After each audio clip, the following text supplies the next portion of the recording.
All right, good evening, everybody. I'm calling to order the City of Hayden, Idaho regular city council meeting. It is Tuesday, July 23rd, 2024. May we get a roll call of council members, please? Council President Roeder. Present. Councilmember White. Here. Councilmember DePriest. Here. And Councilmember Schaefer. Here. We have a quorum. Would you join me for the Pledge of Allegiance, please? I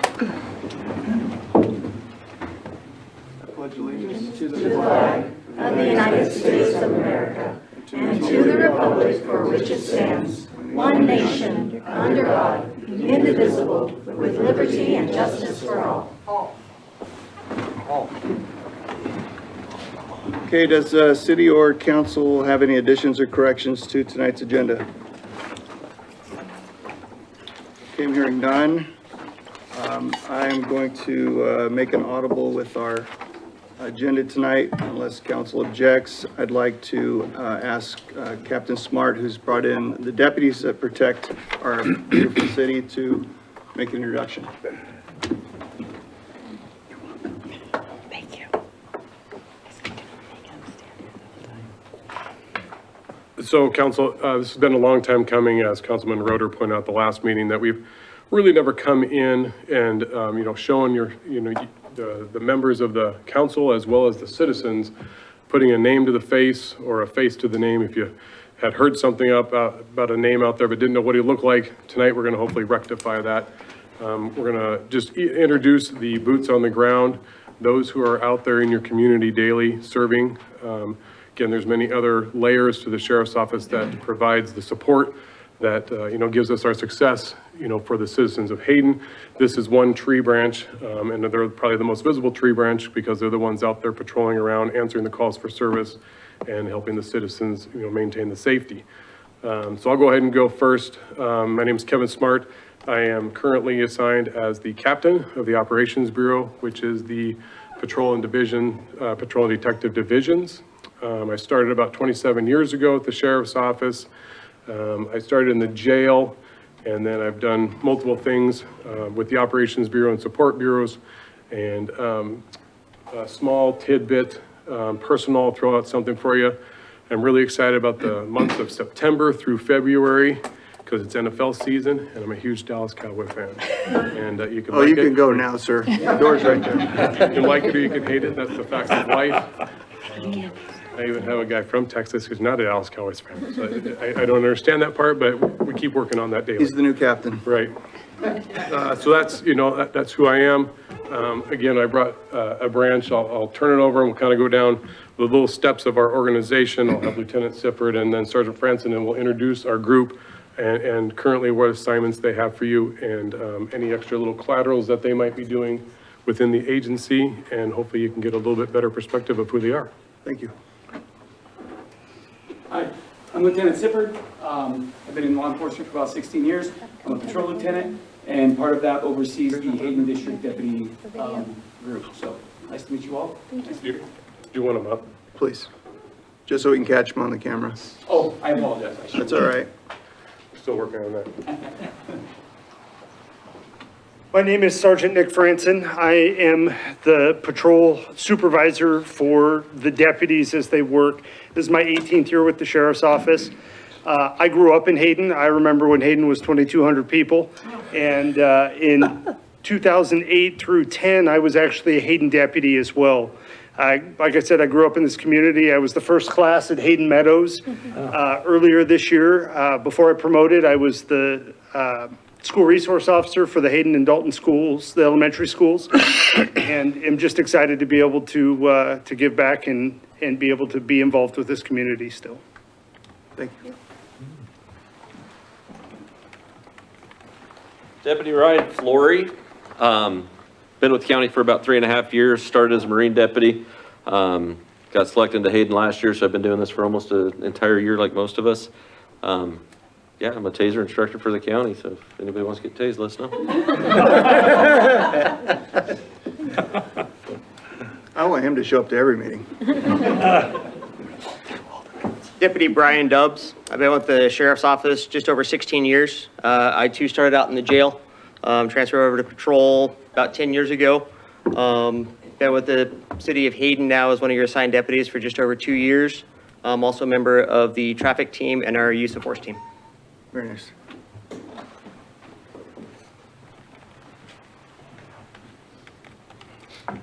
Deputy Matt Creighton, I've been with the Sheriff's Office since 2018, been with the City of Hayden since 2019.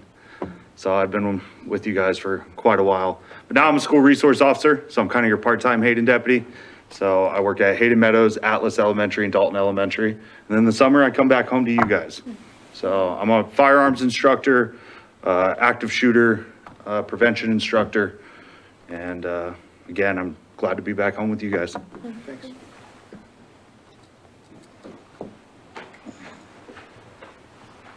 Hi, I'm Deputy Tasia DeRue. I've been with the county for about 3.5 years, started as a Marine deputy, went to Patrol Academy, and have been a Hayden deputy for a little less than a year. I actually grew up in Post Falls. I was a 12-year senior, moved away for a while, just came back because this was home, and I love it here. Thank you. Tasia, were you a senior for 12 years? Or? Background check's already done, so.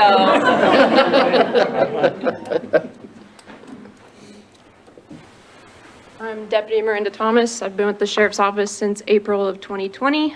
I'm a prior Marine deputy. I'm a certified diver for our rescue dive team, and I'm a flight officer for our air unit as well. I've been with the City of Hayden since July of last year, and love what I do. Thank you.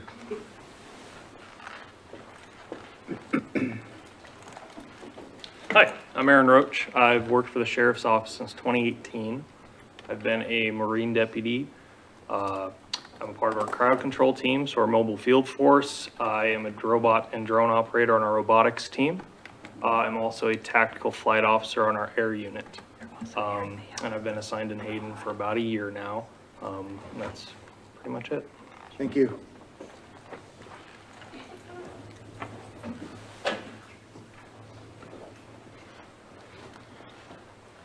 My name's Deputy Callan Morgan. My law enforcement career started in 2014 in Texas. I worked for a small agency there for about 8 years, moved here in March of last year. Got hired on with the Sheriff's Office in June, and so I've been with the Sheriff's Office now for a little over a year and was assigned to Hayden earlier this year. Thank you.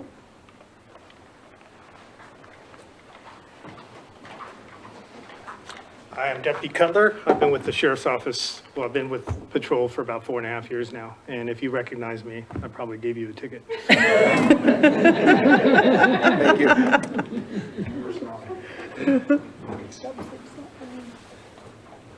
That's them. That's us. We are here to serve.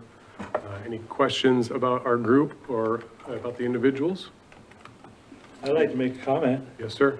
I love this is the first time I've seen the whole team.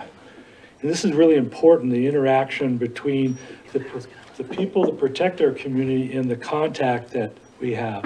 And I would like to make a suggestion, and we can't take action on it, but I would love to see photographs and a little bio on our website saying, these are the people that protect the people of Hayden. And if that's something that the Sheriff's Office would like to do, and we can talk about that, but I think it would be a neat way, again, getting faces in front of our people.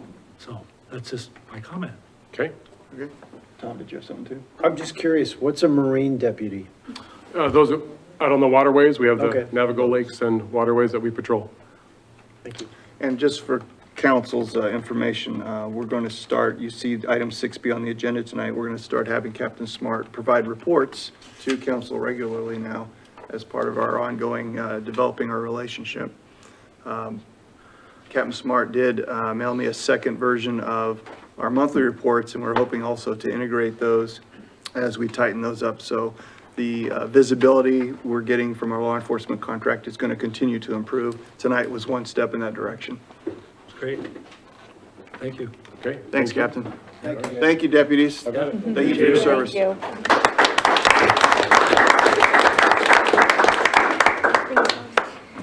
Okay, on to our regularly scheduled show.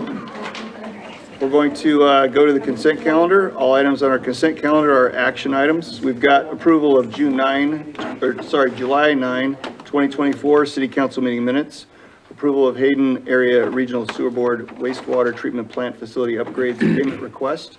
Approval of PZE 230142 One Place Church annexation written decision for the annexation, zone designation to commercial upon annexation and future land use map amendment to commercial. Approval of change order number 1 for 2024 chip seal project. Approval of 2024 Juvenile Diabetes Research Foundation Ride to Cure event permit application. Approval of third quarter's treasury report and approval of bills for payment. Any comments on the consent calendar? Mr. Mayor? Yes. I spoke with Lisa earlier about item 1B and that was a duplicate. We've already approved this. Didn't we already approve this? I was supposed to get with the clerk to make sure I understood that correctly, but my understanding is that what was presented at the previous approval wasn't the full amount, so we're putting it back in front of you for approval. Is that an accurate statement? The item on the previous agenda at the previous council meeting was for ratification of one of those bills, and these bills got attached to that rather than as a separate item, and they were not approved previously for it to be ratified at that meeting. So they needed to be back on here for approval for a clean and correct record. Thank you, Abby. All right. Any other questions? Yes, I wanted to ask about item 1F. And I also spoke with Lisa earlier about this, and she said that the item 1F had the part about the interest, general fund investments interest, and we were going to get an explanation on that. Is that going to happen here, or? I guess it depends. The explanation would come as part of the budget as well. We'll talk about Fund 111, which is this fund, as it's tied to the budget, I guess at the direction of council, if you so wish to have me present, although I'm not necessarily ready at this moment to do that, I could. The report that you're being asked to approve tonight is a report that we're required to comply with the state requirement for the current budget where we sit of date. So as far as it relates to Fund 111, I guess I defer to council in your direction, but we certainly will cover that in budget. So if this needs more clarification, then I ask that it be pulled from the consent calendar because it's no longer routine or non-controversial if it needs further explanation. Well, just for clarity, are we mixing up Fund 111 and a Well, I'm not sure routine treasurer's report? what the clarification is needed on the treasurer's report. I would just need more understanding around that particular item. My conversation with individual council people was about the presentation of Fund 111 as it is tied to the budget. Which is not the same as our treasurer's report. Right, the treasurer's report is simply reporting to you where we're at fiscal year based on our need to comply with the state requirements for publicizing that. Okay, so are those numbers true and correct then Yes. that are in there? I'm not concerned about the numbers being true or correct. They are correct. I mean, not being true or correct. They are correct. But as I understand, the question is around what is that fund, and we'll go through that during budget discussions. Well then, since we're going to be discussing it further later, I would like to ask that it be pulled from the consent calendar. I think for we're discussion. a little confused. The treasurer's report is simply our quarterly treasury report. It is separate from the discussion we're going to have on our draft budget. Yes, but if that number has a question attached to it, What is the question? is it going to, does it need to be clarified what that interest payment is? The interest payment that's been reported is true and accurate. Okay, all right. Thank you. Do we have a motion or any other discussion? I'll move to accept the consent calendar as written. Second? Okay, we have a motion and a second. Any discussion? And we got a roll call vote, please. Councilmember Schaefer? Yes. Councilmember White? No. Council President Roeder? Yes. And Councilmember DePreez? Yes. Okay, we're going to move on to visitor public comment. We have I believe it's Art Collins, wishes to speak.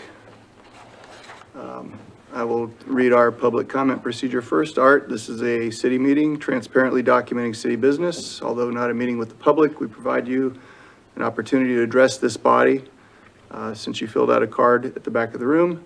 Your comments are welcome, but cannot include upcoming issues for which city council will reasonably hold a hearing, especially including issues related to anticipated land use decisions. As we are here to positively build our city, please refrain from using the podium for spectacle.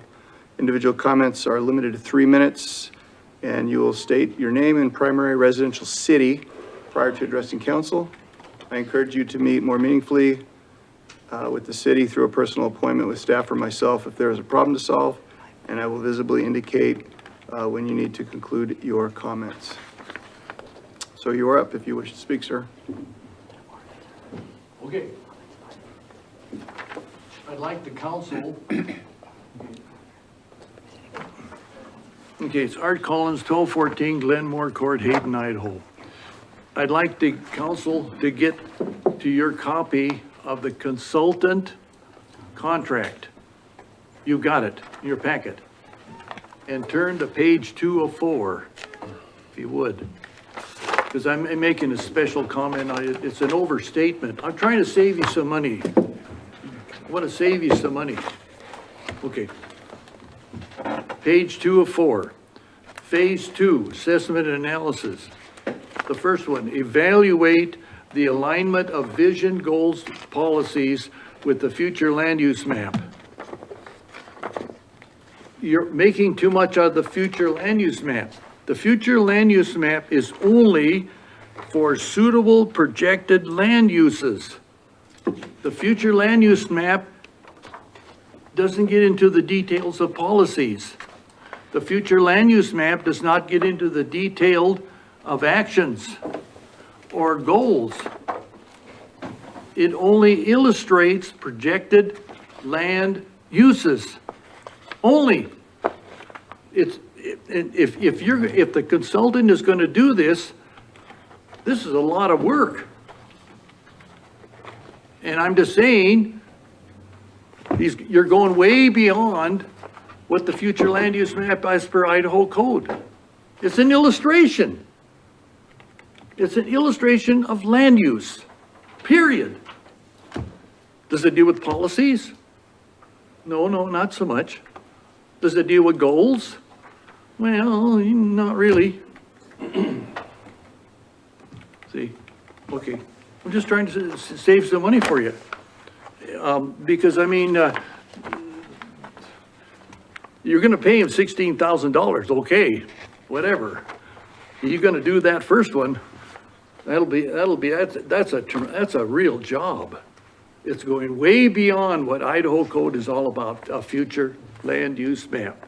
And it's, if you wanna look at it, 676508E.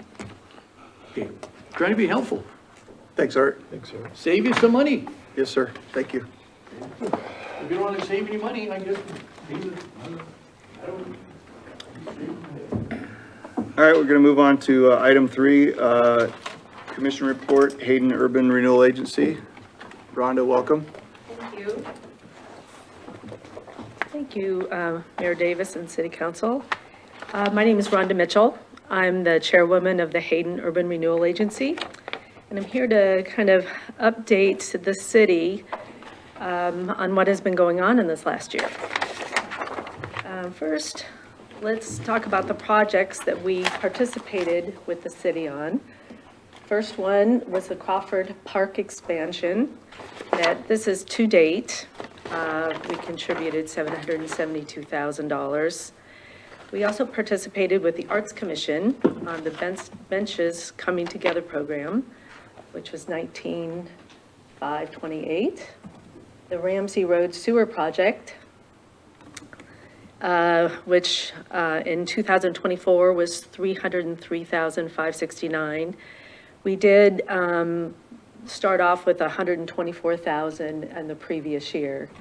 And then we just allocated funds for the Ramsey Road, Wyoming Lancaster project. So we put the money up front that went to the state to provide the funding for that program.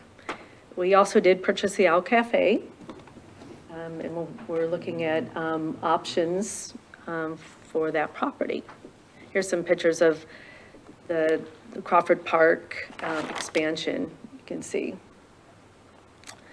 And then, just kind of highlighting our budget, on October 1st of 2023, HERA had $5.49 million in the bank. Our revenues in 2024 are expected to be about $1.24 million. HERA expenses for 2024 are expected to be about $4.6 million. That's what we're participating. We're also looking at city reimbursements, expected close to $3 million. So when we put together our budget for 2025, we're expecting to carry forward about $2.68 million for future projects. And do we have any questions?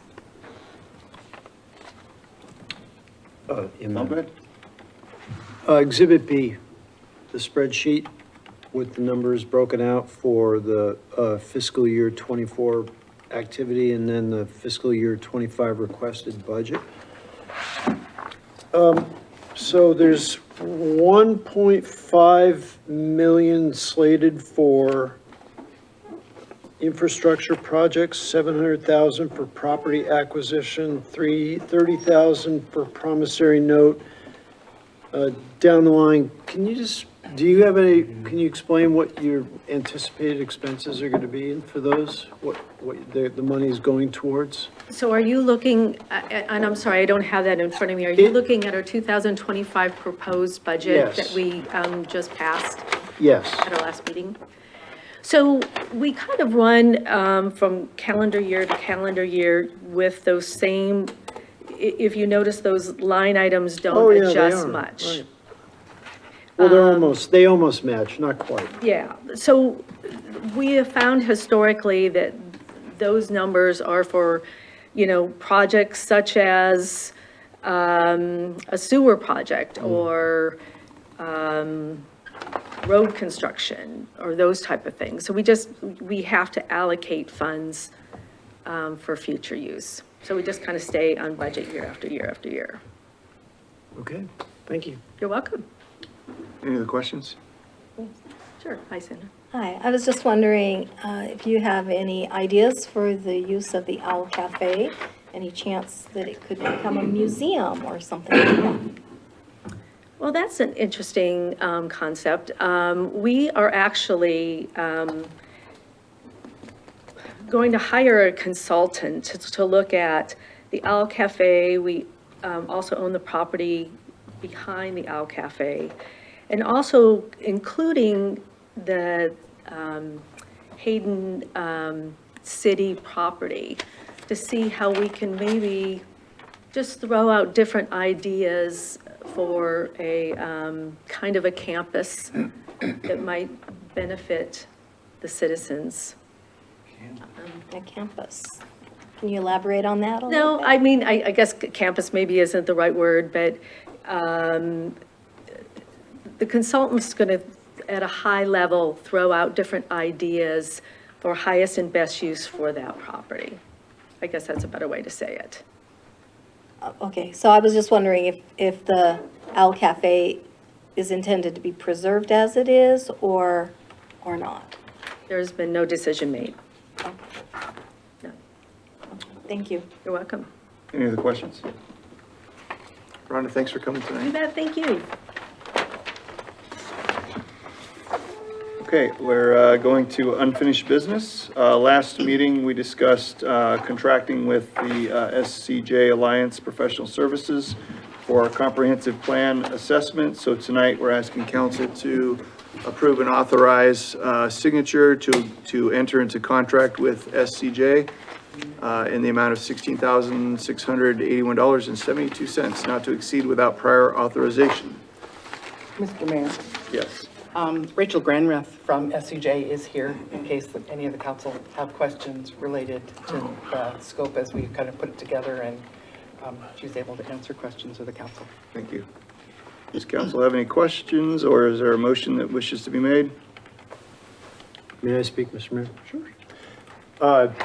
Donna, did you get my comments? I meant to email them, but Kind of some, third party, yeah. okay, But I haven't had a chance to share those with Rachel, so. okay. Do you want to, is there a response from it, or should we just?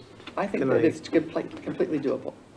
Okay, all right, and just for the record, Mr. Mayor, so the way I read it, it kind of sounds, this is how I read it, may not be the facts, that city council sort of comes in on the back end of the effort. And as I expressed my concern to the city administrator, and I think the council shares this concern, that we really want to be involved in any work on the future land use map at the front end, not the back end. So other than that, I think it's just wordsmithing with the document. Okay.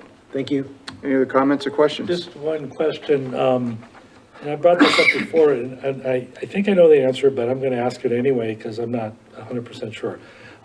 Will our consultant be considering the citizen survey as she reworks our comp plan?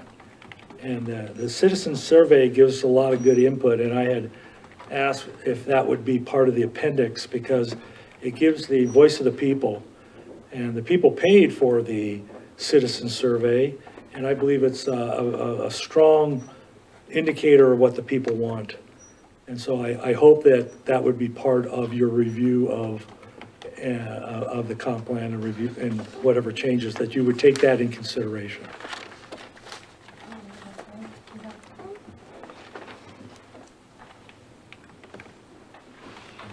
I figured it'd be easier to address you up here than the audience, but thank you for having me here today. I look forward, I actually was on your team for the original comprehensive plan, so it's nice to be back to talk with you all again. So our approach really for this has tried to get you to kind of A to B through the assessment. So to address your initial comments, part one is sitting down with you all and talking through really your approach to the comprehensive plan, the assessment, the future land use map, everything. And then we do an assessment and then come back to you in the public setting as well. So it's a two-part series of part one with council, part two with council, and that assessment really in between to try to really get to the nuts and bolts of what you're looking for through this assessment.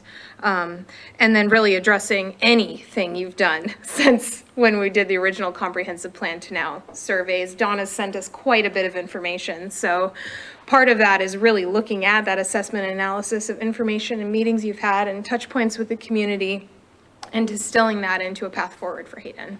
So that's the intent here, is really to take everything and anything you have and move that forward, so. Any other questions for Rachel? Thank you.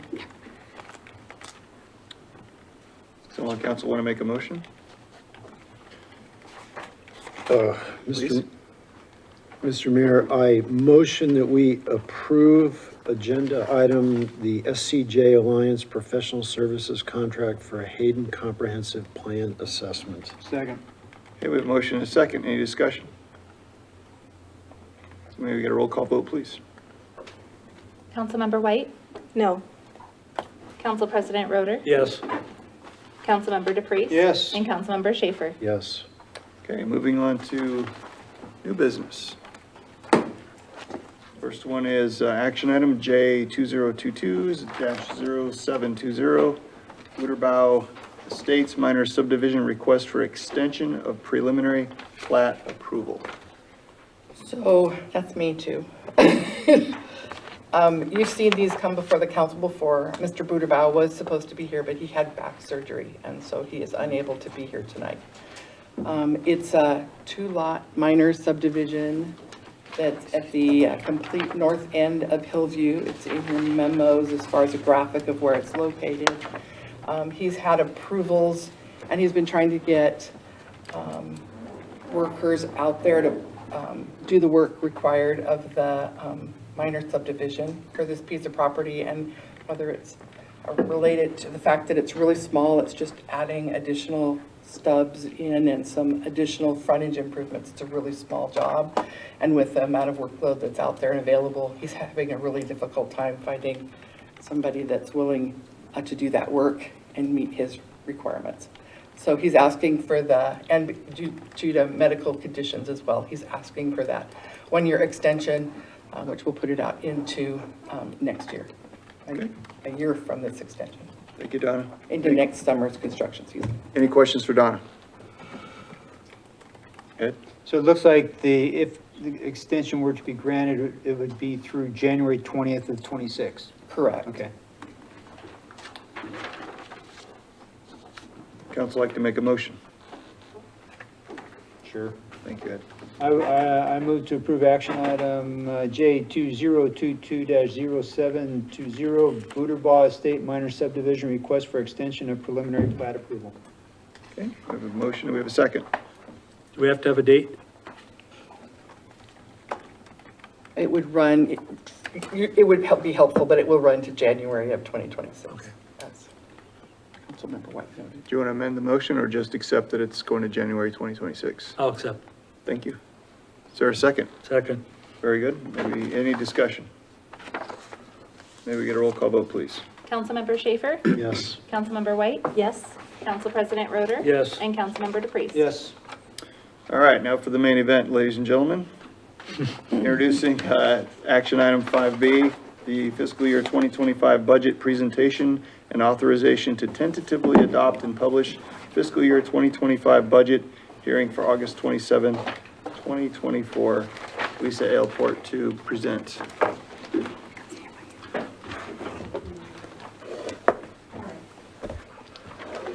To bring up our PowerPoint presentation, Natasha and I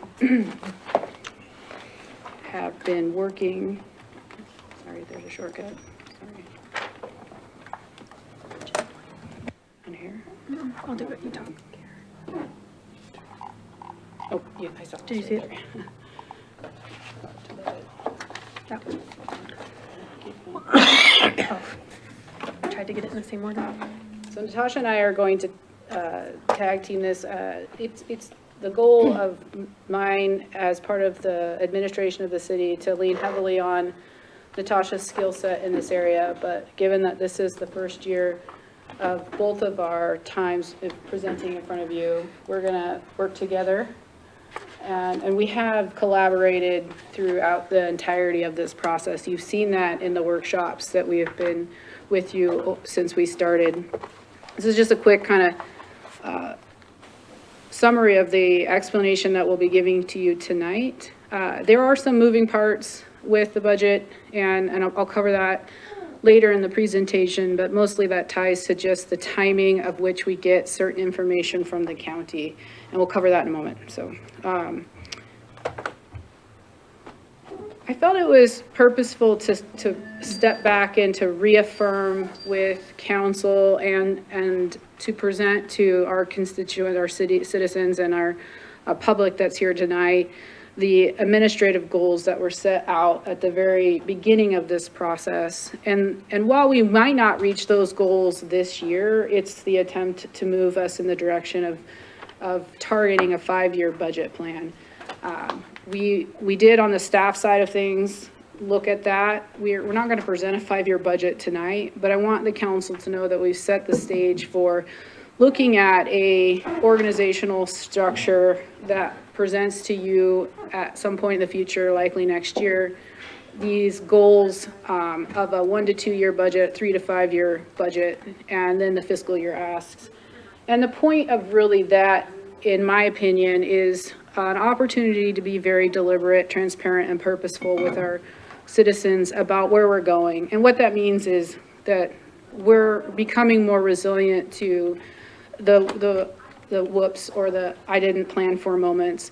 There will still be those inherently in any city. We can't protect against natural disasters or sewer mains that break or roads that get damaged due to those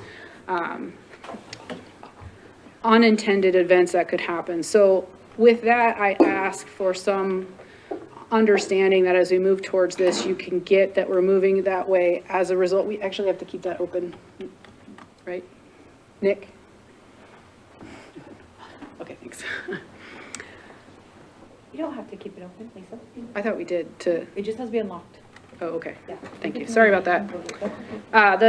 The publication that we're presenting tonight will be something that we give to the public as well. And we're moving towards a publication report that will bring forward clarity around how the city operates.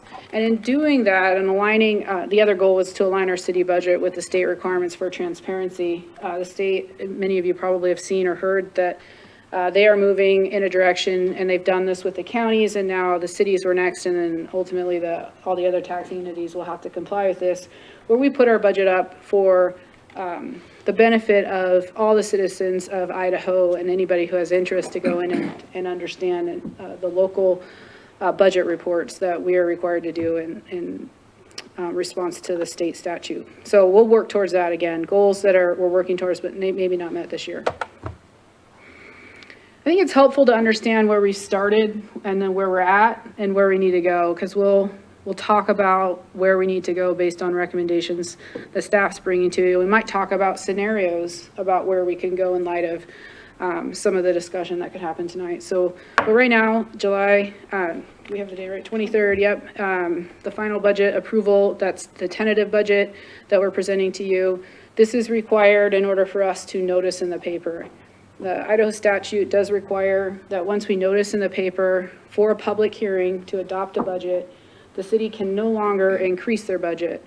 You certainly can decrease it. So you'll see some strategicness around this as relative to some of these numbers that we don't have concrete information on, most notably the new construction roles. We're still working on getting what that looks like. So tonight you'll see us trying to put together what we think that number will be. We've got the new construction values, but we don't have the 2024 total value of the city to be able to tell what that would look like in the form of a potential increase for dollars. We have an estimate, and we're hoping that we're estimating slightly high, but as close to estimate as we can, with the idea that we can adopt but not go down, or go down but not go up. So technically, those new construction rules are due to cities tomorrow. August 5th is when we receive what in our world is called the L2 form. It's the form that we use to submit to the county that establishes our levy rate. So they provide a document that the state gives them, and we essentially go in and fill out the numbers that are approved by council. So, and then of course we have the publication requirement. It's important to understand a little bit about the when a publication happens, the front loading that has to happen to get it there.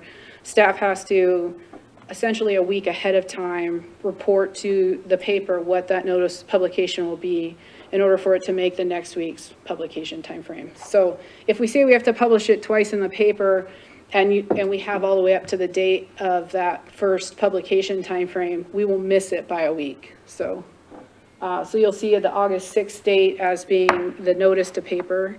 So we have a little bit of time right now, and the hope is that as the discussions evolve towards budget approval, if it's there, staff will move towards publication on those noted dates. If we still need to discuss areas of the budget, if we're not ready, then we need to set those special meetings in order to accommodate the time frame that we're within. Any questions? I promise every slide won't be this long. I think it's important when we start understanding why we have a budget where we do that the public and council, I know council probably knows this, but for the benefit of the public here tonight, to understand the structure of the city and the way that the two forms of branches of government work together and how the city works together to produce the services that we receive to our citizens, or we produce to our citizens. And this is just one slide, a cutoff community development because it is, and public works because they are larger departments. They're hard to show on one slide without it being super, what? Yeah, I know. So the, oops, did it not? Oh, it didn't go. Okay, sorry about that. Well, we must have missed the planning and zoning, or community development and public works. But those are, again, departments within our department that have the highest amount of folks that work for us within those departments. I think it's helpful to understand, and council saw this slide early on when we first did our introduction of the budget to the council, was to really understand how property tax is assessed. And it felt like a couple slides here were worth considering. The statutorily, under Idaho code, the maximum increase that any city can take, or any taxing entity can take, is 3% without a vote of the people. With cities, we also allow for, and the state allows for us to accommodate growth within it, but they do cap that growth. So cities that grow quite quickly can find that in some cases, the statutory limit could be met as far as the new construction values coming onto the tax rolls. We're going to cover this in more detail as it relates to the city of Hayden here in the following slides. So when we add those up, the maximum increase allowed in the base budget without an approval of the voters is 8%. Sorry, can you go back? What, the 5% pertains to what again, please? The new construction growth, and I won't get into all the nuances of that, but it's new homes, new commercial structures, additions, modifications, anything that would have added value under your property that the assessor would have picked up. And who pays that 5%? 5%, right. Who pays? That's the maximum amount of value we can add to our tax roll in any given year. So that would be if a new home is built and a new home is assessed, that value at 90% of the total value gets added to our total value of the city, that their taxes come on without any more restrictions if it's under 5% at 90% of the value. I know that's confusing, and I'm happy to go offline and try to make the math work. But like any tax structure, it gets convoluted and difficult to understand. To explain simply. Okay, let me see if I kind of heard you correctly. That 5% is the max that we are allowed to add to our value, not to increase our taxes. So let's say we have a ton of building, and let's try and use some round numbers here. And let's say we have an increase of $1 million in value, but that ends up being 8% of our value. We can only add 5 of that. We can't take all of it. Correct. Is that okay? Yeah. And that essentially translates to 5% of increase in the taxable value, or the actual taxes that are increased as well. So it's just new property coming on and paying their fair share of the taxes can't exceed 5%.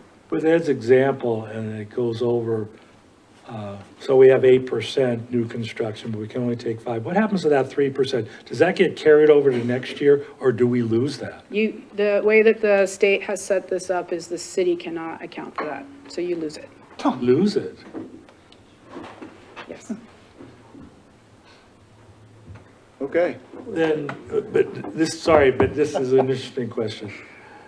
So the people, the property owners still pay their taxes. Where does that if we don't get the 3%, where does it go? It just, it dilutes, I guess, the overall amount of budget that gets spread across your tax base. So essentially your levy rate goes down per capita, per household, but you can't increase it to accommodate the new growth. Got it. So that's the challenge, and that's the blessing that you get from our state legislators. Okay, we could talk probably a college level course on this, so we'll move on.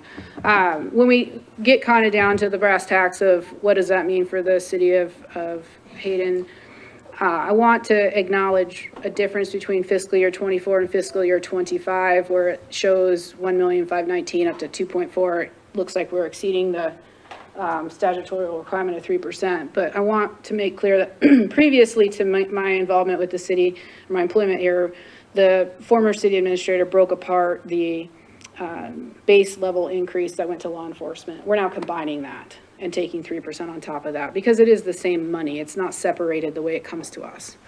So that increase there is with the 543,000 included in the property tax, because that's how it will be assessed. So when we look at what is 3%, and you'll see us break it out there at the bottom as a means for understanding on the law enforcement. I don't know if I understand that. The total increase is 74,000. We're just going to go with that. So there's been a lot of discussion about the what ifs, and the staff felt it important as a reference slide, and we can refer back to this in discussions if we need to. Any lost revenue that we would take if we did a reduction, and this illustration is 2% versus 3% property tax effect over a 10-year period. I think it's important to understand that as we raise property, if we were to try to make up the difference by not taking that property tax increase, like for example, in Foregone, for example, we would then look to have to raise property tax about 8.52% in 2029 or in 2034, 15, over the course of that 10-year period, if you wanted to get to that same equivalent value. So getting into new construction, this, as mentioned earlier, it's hard to understand the process here. We use the L2 form to help give us that number. We won't get the L2 form until later, so this is our early estimations. This was the slide that I gave you guys in the first presentation. The only notable change that's happened is based on the current value. I had anticipated $53,400,829 being the value based on what we had done in building permits, issuances of COs over the last year. The valuation came back from the county last night at 6, so we're still kind of trying to fold in what that looks like at a little over 66 million. So we had a significant increase. And that's likely tied to how the assessor brings on or assesses property, not only in concert with their 5-year mandate, but also with the occupancy issuances. So we need to go back and figure out what that means, and we're waiting to hear from the county of the 2024 total city value. So we need to see what that looks like.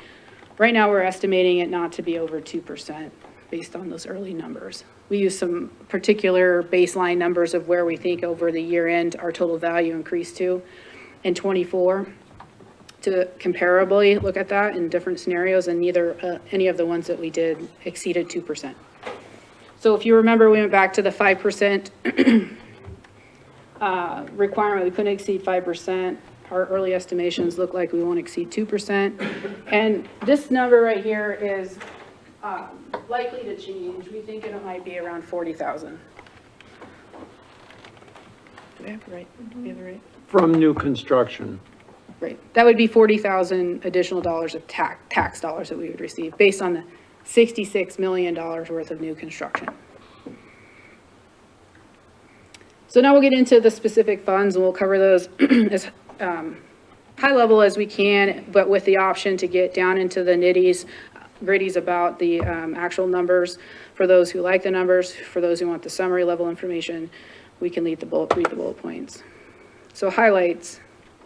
I'm sorry, man, can I put a timeout here?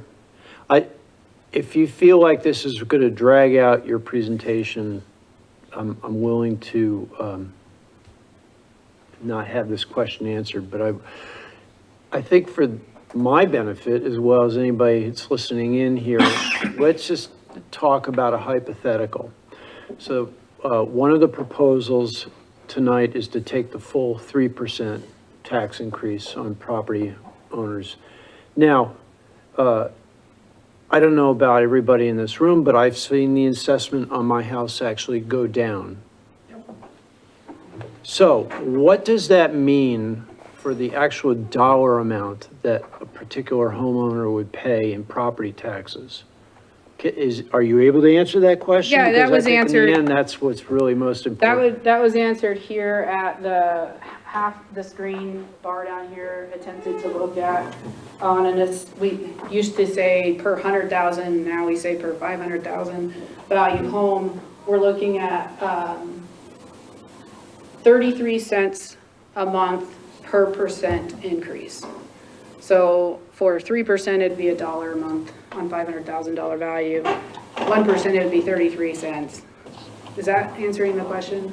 Yeah, but if my house was 500,000 last year, now it's 450,000. Oh, you're talking about the actual assessment. Again, we take, I'm gonna go high level, and I realize that at the high level, to try to make it work for the individual property owner, I wanna be careful that I'm not speaking on behalf of the way that the county and the state does their tax levy rate assessment, best way of saying it. But we have, if I remember right, somewhere in here, where do we talk about the value? Sorry. Lisa, do you mind? Oh, yeah, right here. Go ahead. So there's two issues. One is how much is 3%? The fact that the difference between 2% and 3% is still going to be about 33 cents per $500,000 of home assessed. If your house has gone down. Per month. Per month, yes, again, cents. If your home value is assessed at a lower rate, then obviously if you went from 500 and it was 33 cents and you went to 450, it would be 9/10 of that, right? So you'd still pay even less. So to get into the concept of how budgets are assessed across all of the properties within a jurisdiction or boundary, you take the total value of that property over the, and then the total value of the city over the total value of your ownership within the city. So you're 450 over the, what I'm going to say, 3.7 estimated billion dollars worth of value. And that is your contribution rate. You own a percentage of the budget based on your assessed value compared to the total value. Okay, thank you. Does that answer, I think, the question? It's a complicated subject, and I've had it explained to me before, and it's always good to ask the question again. Right, so when we give an estimate about what percentage increase it would cost the average taxpayer, we're going to use a $500,000 average home because that's essentially close to the median amount of house value within the city of Hayden. So that's why we use that number. All right, so just some highlights on, we're going to talk specifically about each fund tonight, but the general fund generally is the most debated one because it's the one where we're spending tax dollars to produce services. So we'll spend a little bit more time on this and then we'll get into the special revenue funds and enterprise funds later. So when you talk about just high level numbers, we're talking on revenues. Again, we're proposing 3% in the tentative adopted budget because it's the maximum we can take. And it's the maximum when we look to publish the budget that we would put in there, and then we could take less later. So when we go to the budget hearing, you could certainly look at a less amount, but we couldn't, if you wanted to go 1% on the budget and then you decide you want to, on property tax, and you decide you want to go to 3% after we publish it, then we have to go back and republish. So 3% there. Overall, we mentioned a 2% increase in construction growth or valuations added to our overall city budget. 11% decrease in anticipated state revenue, sales tax. This is our sales tax, highway tax, and liquor tax. I think it's important to understand that as we look outward, we're seeing, less tax dollars coming in that previously we're helping to manage our budget as well as our aggressive capital planning, which we'll cover later, and our needs to meet the interests of the public's concern about our transportation issues. So we did look to a 5% decrease to development fees and projections. And this is, it's a guess, right? If we're seeing a decrease in an amount of sales happening, we're probably going to see a decrease in potentially development. But overall, we look across the entirety of the general fund budget on the revenues, we saw a 2% increase. And that's considering our increases to our tax, property tax, as well as decreases in other areas of the budget. On expenses, when we talk about where we're seeing increases, we talked about that in our budget discussions. To keep pace with matching inflation for our employees, a 3% increase in salaries. That's, as we look at the CPI year over end, trying to match so our employees aren't losing purchasing power at the grocery store and the other areas where they spend money. 4% increase in the sheriff's labor costs, and an additional $30,000 increase in the purchase of 2 additional vehicles. And we can certainly, I have our representative here from the sheriff, he can certainly answer questions. There was a request made of an explanation to the 4%, and I believe it sounds reasonable, and that is that when they look across their entire pay scale of their employees, when you add up the 3% increase that they're proposing with their deputies, it actually looks, and you met them all tonight, about a $50,000 increase, but a 3% increase on our labor is about $36,000. So the 4% really helps get them closer to their actual cost that they're passing on to their employees and their increases. And then the $30,000 increase in vehicles, again, due to just some cost breakdowns and what it takes to make a vehicle drive ready to hand over to an officer.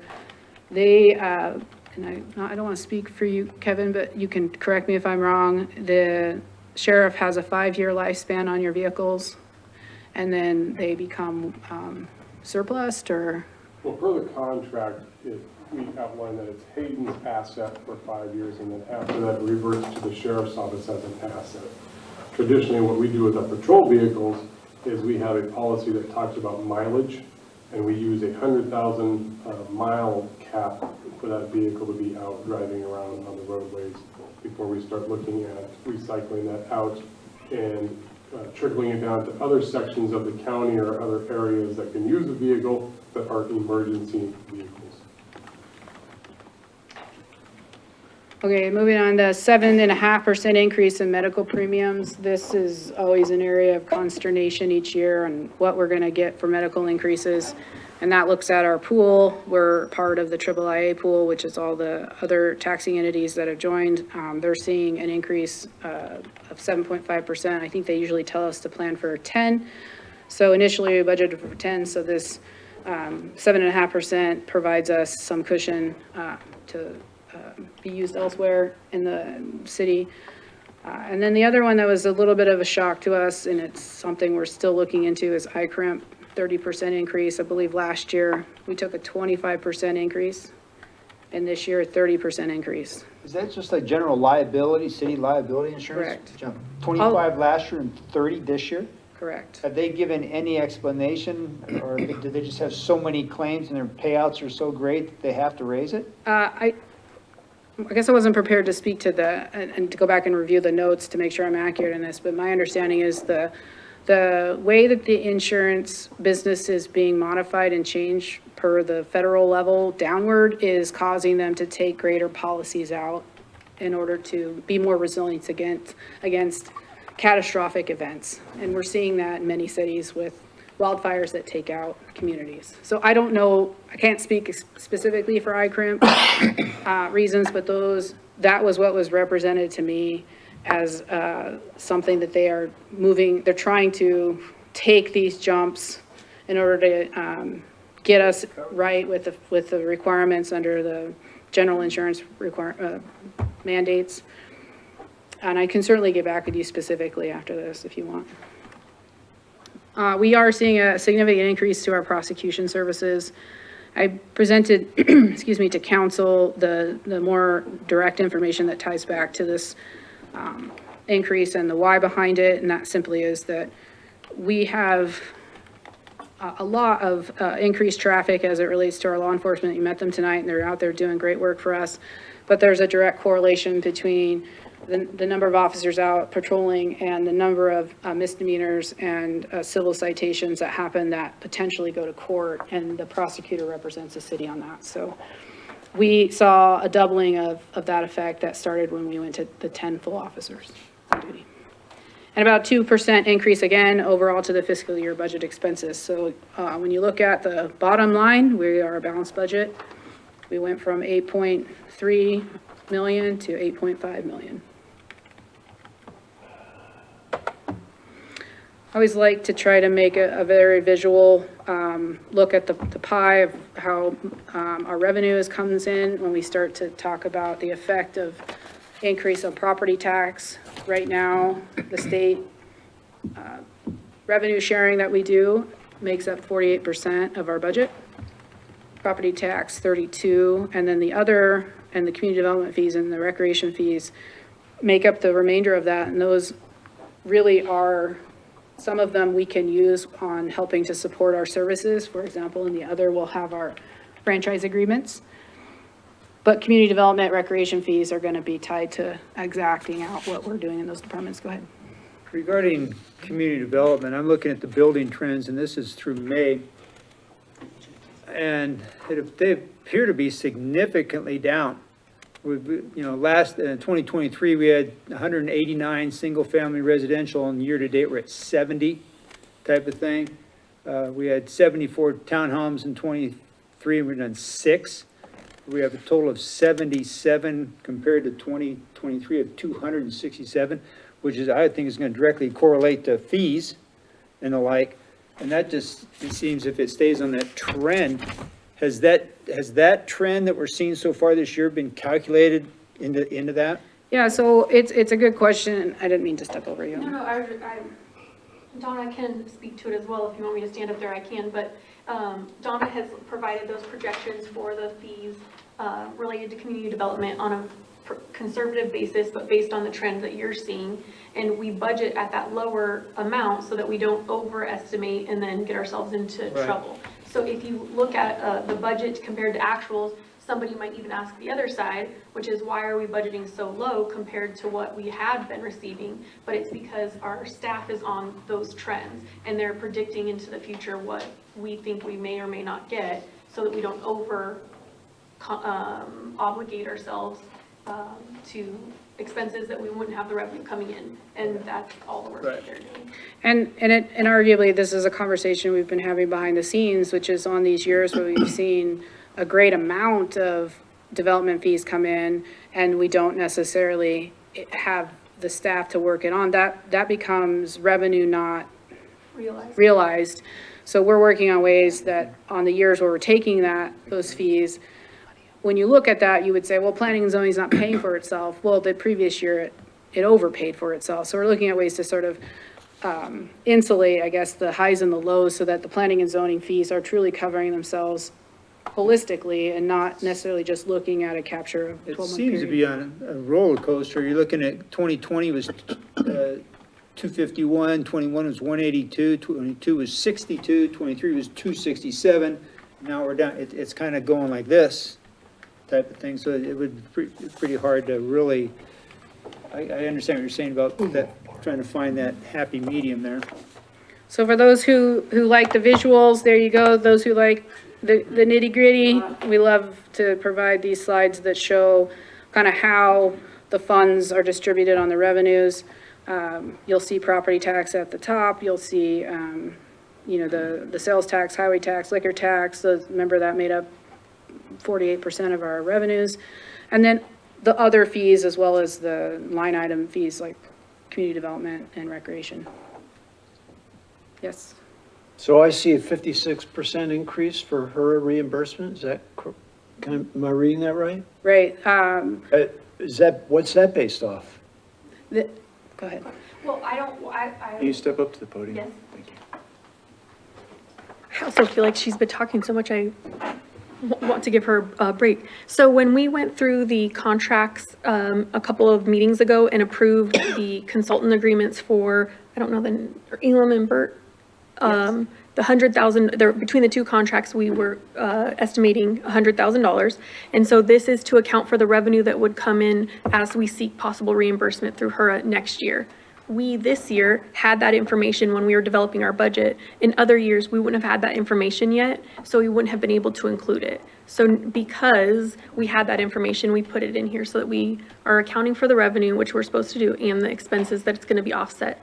So if you remember in our first general fund budget workshop, we said our whole budget was increasing by 0.25%. That additional amount that we've added in for the HERA reimbursements and the offsetting expense is the major increase for that year-over-year increase. Thank you. Question. Line item 361. Is this part of the complex explanation of where interest comes from? Because those numbers look quite a bit lower than what we're seeing. No, this is interest. Well, it is and it isn't. It's interest attributed to this particular fund. So money that we're making on our cash carry forward or base revenue of cash in this account, it's being attributed back. We'll cover Fund 111, which will go in a little bit more detail of that. But yes, we are predicting, because we are seeing great returns on our investments.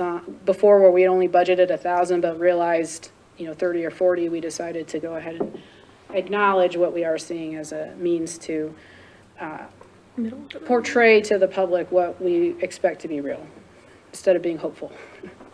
Any questions before we move on? Let's move on. All right, for the visual learner, here is the general fund expenses. Generally speaking, we have way more expenses than we do revenue streams, so hence why we have more wedges. So as we move around the sphere here, the circle you'll see, or the pie, I guess would probably be better. You start to sort of visualize how each fund is paid for against the revenues that you saw earlier. And for the tactical learner, we have the nitty-gritty numbers. This is half of that, I think, the next slide. And this is all part of when you got your packet. It includes these papers in there, so you can go back and reference those. So again, you'll see grand total matches our expenses as illustrated in the summary slide. Who's ready for some special fund? Ready? Okay. When did you put the Fund 111? No, did you put in special? Yes. Okay. All right. So you'll recollect, and this is just again kind of going back to what special revenues are. They're essentially revenue accounts, or sorry, funds that have been started in order to address revenue and expenses to earmarked, or what we like to say, they have colors of money, right? So a good example, I will point to our impact fees. When we receive an impact fee relative to the 3 areas that we currently have, we are not allowed to spend it outside of that fund. So it's really an accountability issue. And so we'll cover each special revenue fund. We have a fair amount of them, 10 or so. And we'll cover the general fund investment first. Arguably, there is conversations going on behind the scenes between the staff and I over whether the general fund investment truly is a special revenue. We're calling it now just simply because that's the way it's portrayed within our books. But we might come back to you and say it really is a component of the general fund. Visual, or actually the nitty-gritty learner, I'm going to jump down. These are the expenses and of all the funds. These again are in your book that you got. Question. Yeah. Go back to the previous slide where it showed law enforcement impact fees. My understanding is we're not collecting them anymore. Yeah, we'll cover all of that when we go through each fund. Okay. But yes, that is an accurate statement. I'm going to pass over to Natasha. We're going to tag team this one. This one is an evolution and a learning exercise that she and I are going through. I'll let you talk a little bit, and then I'll ad lib where needed. So, sure, yep. So we footnoted in the slide before that this fund is what the city is called the General Fund Investment Fund. And it's fun. We are working with our auditor to better understand, to make sure if this meets the definition as set forth by the government accounting standard boards for meeting the definition of special revenue. So the reason we're even pointing out a little bit more about it is through our council members have asked some very good questions of trying to understand where our different revenues come from and how they can be used. And this fund brought some questions up for everyone. So in here, we pulled our investments that the city has in this account, and the revenues, the interest is recorded in this fund. So I went back and did some analysis. I don't know. I grabbed some history and found out that this fund was started in 2017. The city decided at that point to separate out their interest into this account to show what revenues, what interest we're getting if it's a fair market, if it's at its fair market value, or if we're getting positive interest. Now, let me step back. That's a lot of jargon. You have investments, they go up, they go down. we are required at the end of the fiscal year to record the actual value of that investment based on the interest rates at that time, so that anybody who would look at our financial statements would have a true understanding of the values of our investments. So it's good in some years and negative in other years. Hopefully, we have a very robust investment strategy so that we're not finding ourselves in that. Lisa is asking and tasking us, I think, along with mayor and council's direction, to come back with an investment policy or strategy, and that's what we hope to bring back in future times. So when I looked back all the way to 2017 to now, only the last 2 years have we had positive numbers in this fund. And that's why it's being looked at with so much attention. As you can see here, we have $695,000 that we've received for interest right now. Last year was $700,000. When we finish our audit, they will then evaluate if that $700,000 is still the fair market value of those investments when we closed the books. Yes, for 23. Forgive me, it sounds like you're mixing two different concepts here. Okay. Okay? So as an investor, one would put capital into an investment and expect a return that, if it were, say, a bond, would be interest. Correct. If it were a stock, like something volatile, like NVIDIA, you could see a colossal increase in value one year and a colossal decrease in value another year.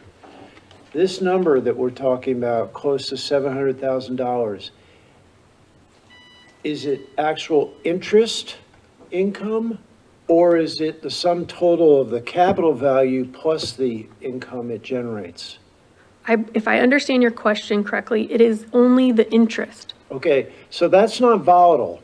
That's just, it just generates money. That money then is. You're correct, the interest is. And if we broke this down in your big budget on Fund 111, on Fund 111, you would have two line items, one that has the interest income, and then the second line item is the adjustment for recording the fair market value at the time that we closed our books. For the investments that would be necessary, where we aren't generating the interest just yet, but if we were to pull out that cash and those investments prior to the maturity date, what would the cash value be of that investment? Okay, great. That's a third Okay. dimension. So a lot of these investment vehicles, they have a maturity date.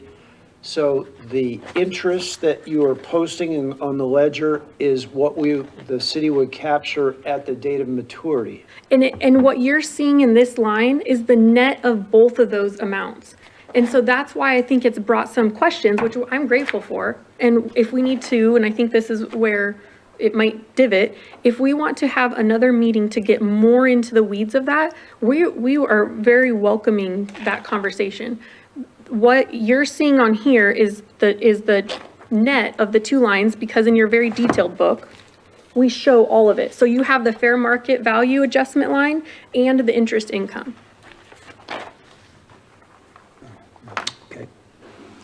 So if, when I looked back from 2017 to now, the prior 5 years, so I have 6 years, it was the total 6.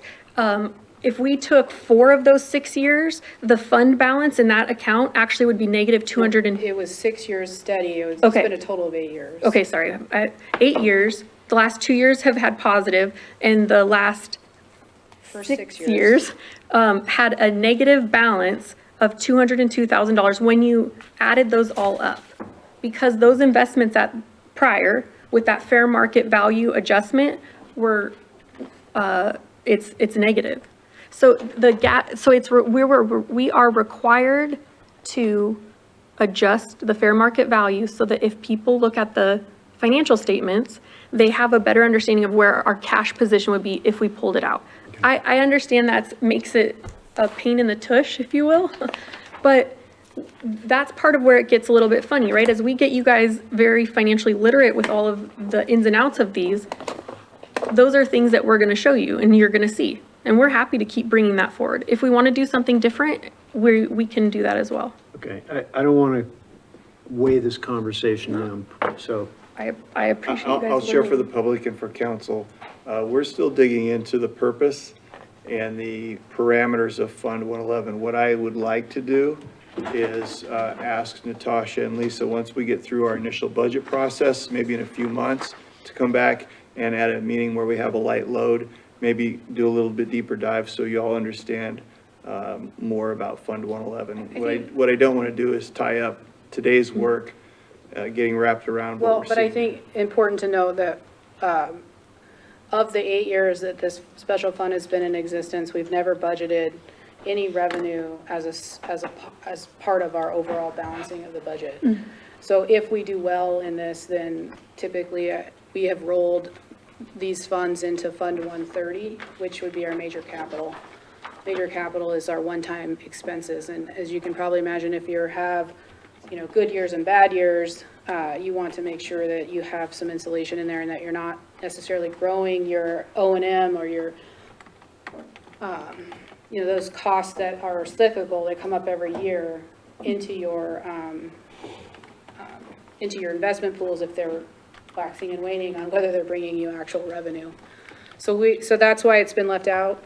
We're following essentially what's been done for the last 8 years, and we recognize that there might be some conversations around that going forward, so. Just a question for terminology, and Natasha, you stated a negative balance. Okay. And in my mind, when you have a market value of something, I've never seen it go to a negative balance. In other words, it was worth $1,000 one day, but now it's worth negative $50?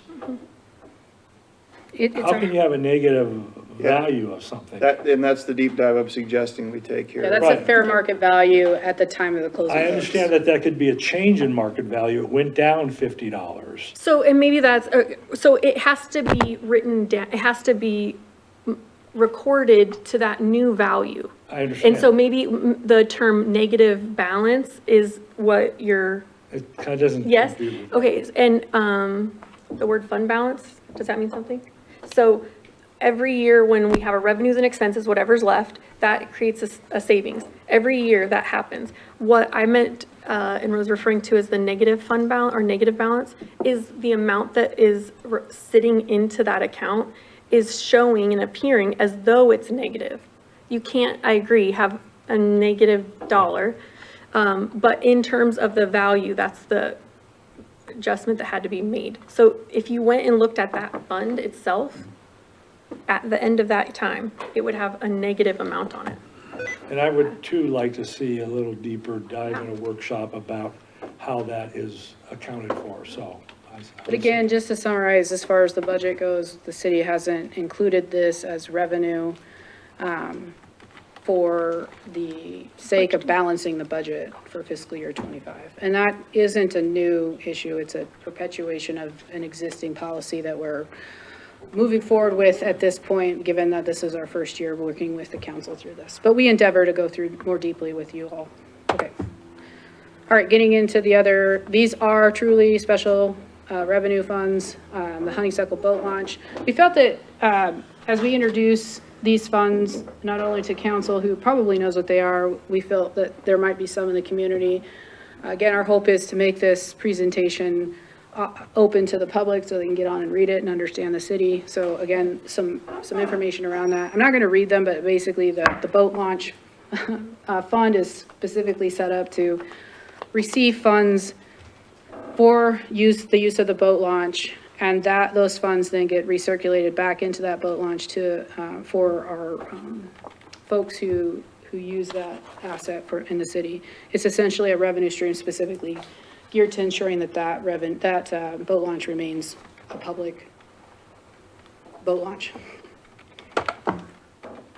So when we talk about our rates, when we start seeing revenues and you're saying, well, how does the revenue correlate to the amount of use? It's good to know what the revenue or what the annual rates are. You'll see $5 for Idaho residents or $40 a year, and then you can read the rest.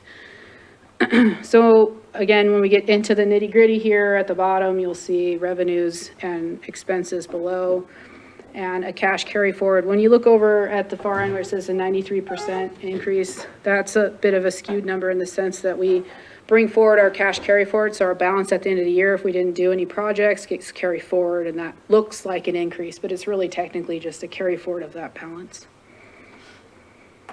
At this point, we're looking at permits, looking at draft is to bring in 36,000. You'll see right now we're at 46,000. It's hard to know each year where we're gonna land there. We felt that carrying forward the 24 budget until we have a better knowledge around how to estimate this seemed prudent, so. And then on the expenses, you'll see we have O&M, some costs related to that, and that is specific to the cost for administrating that boat launch, and then the cash carry forward. Any questions? Moving on. Veterans Memorial Fund, this fund is used to help offset costs associated with our memorial that's located just outside of City Hall. And the majority of the funds that come into this are typically by donation, and again, specific to the improvement of the memorial or maintenance of the memorial structure. So when we look at the interest, essentially the money that's in this fund is on interest made and the cash carry forward, and then any expected private donations. You'll see we've estimated that at 2,600. Question? Yes. Where does the pavers income fall in here? That would be the private donations. Okay. Any questions? Moving on. The Council Media Fund, as I understand this fund, it was established by a donation that was received to help equip City Hall with the ability to broadcast our meetings and our workshops. So this is that fund. Really, there isn't a lot of money coming in. We're just sort of carrying forward this amount when we need to replace the lifespan of these cameras, and the equipment will likely have to be replaced. So we're essentially holding this on as a reserve in case we're ready to do that. We did budget for potential cost. If there is something that comes up this year, we'll do that so that if we have a major breakdown of one of our camera systems or the system behind me, then we can at least use those funds to replace anything. I will move on unless there's questions. Circulation Impact Fund and the Park Impact Fund are your impact fees, and these particular funds are specific to transportation and parks. I won't go through all this again. This is just background information for the benefit of the public to understand what these funds do. So, but I will note the last bullet point here is that a CIP, or a capital improvement plan, is directly associated with this, the use of these funds as a means to address growth. This is not replacement dollars, these are growth dollars. When we look, we broke this slide up into a couple slides because it's hard to fit everything on. The big noted areas of cash carry forward, we're growing in this. We're seeing a lot of impact fees coming in as noted by the representative numbers of building permits coming in. People will pay these fees when they apply for construction within the city. You'll see us looking at $500,000 that we're proposing will come in over next year in revenue. And you'll see federal state grants. This is just a line item expense. We also will use this specific special revenue fund to address specific grants associated with impact fee projects to ensure that the grant is used in a special revenue fund, so it's earmarked for that. So you'll see us proposing $2.2 million, and with HURA as a partner and with state and federal grants. That's simply a hopeful way of us achieving some of our goals here. It's aggressive. It might not happen, but we're hopeful that we might be able to apply for some of those. Many of our projects we're getting shovel ready, and what that means is at any time funding becomes available, we can apply for shovel ready projects. If we don't anticipate that revenue, then we'll have to open up the budget. I want to make clear though, if the money doesn't come in, we don't do the project. Here are the projects that we've anticipated looking at over the course of the next year and possibly finding ways to fund. and specifically those projects listed there make up that expense of around 6 million. We know transportation is a huge component of our community's interest and need to improve, and this is our relative action plan to make it happen. Moving on, unless there's questions, park impact fees. Again, another specific fee that's paid upon development occurring in the city, and these particular funds more specifically have to be used in two different ways. One is for purchasing property to be made a park, or two, expansion of an existing park. Again, not for replacement. So if we have an aged park facility that needs a new park playground, we cannot use these funds for that.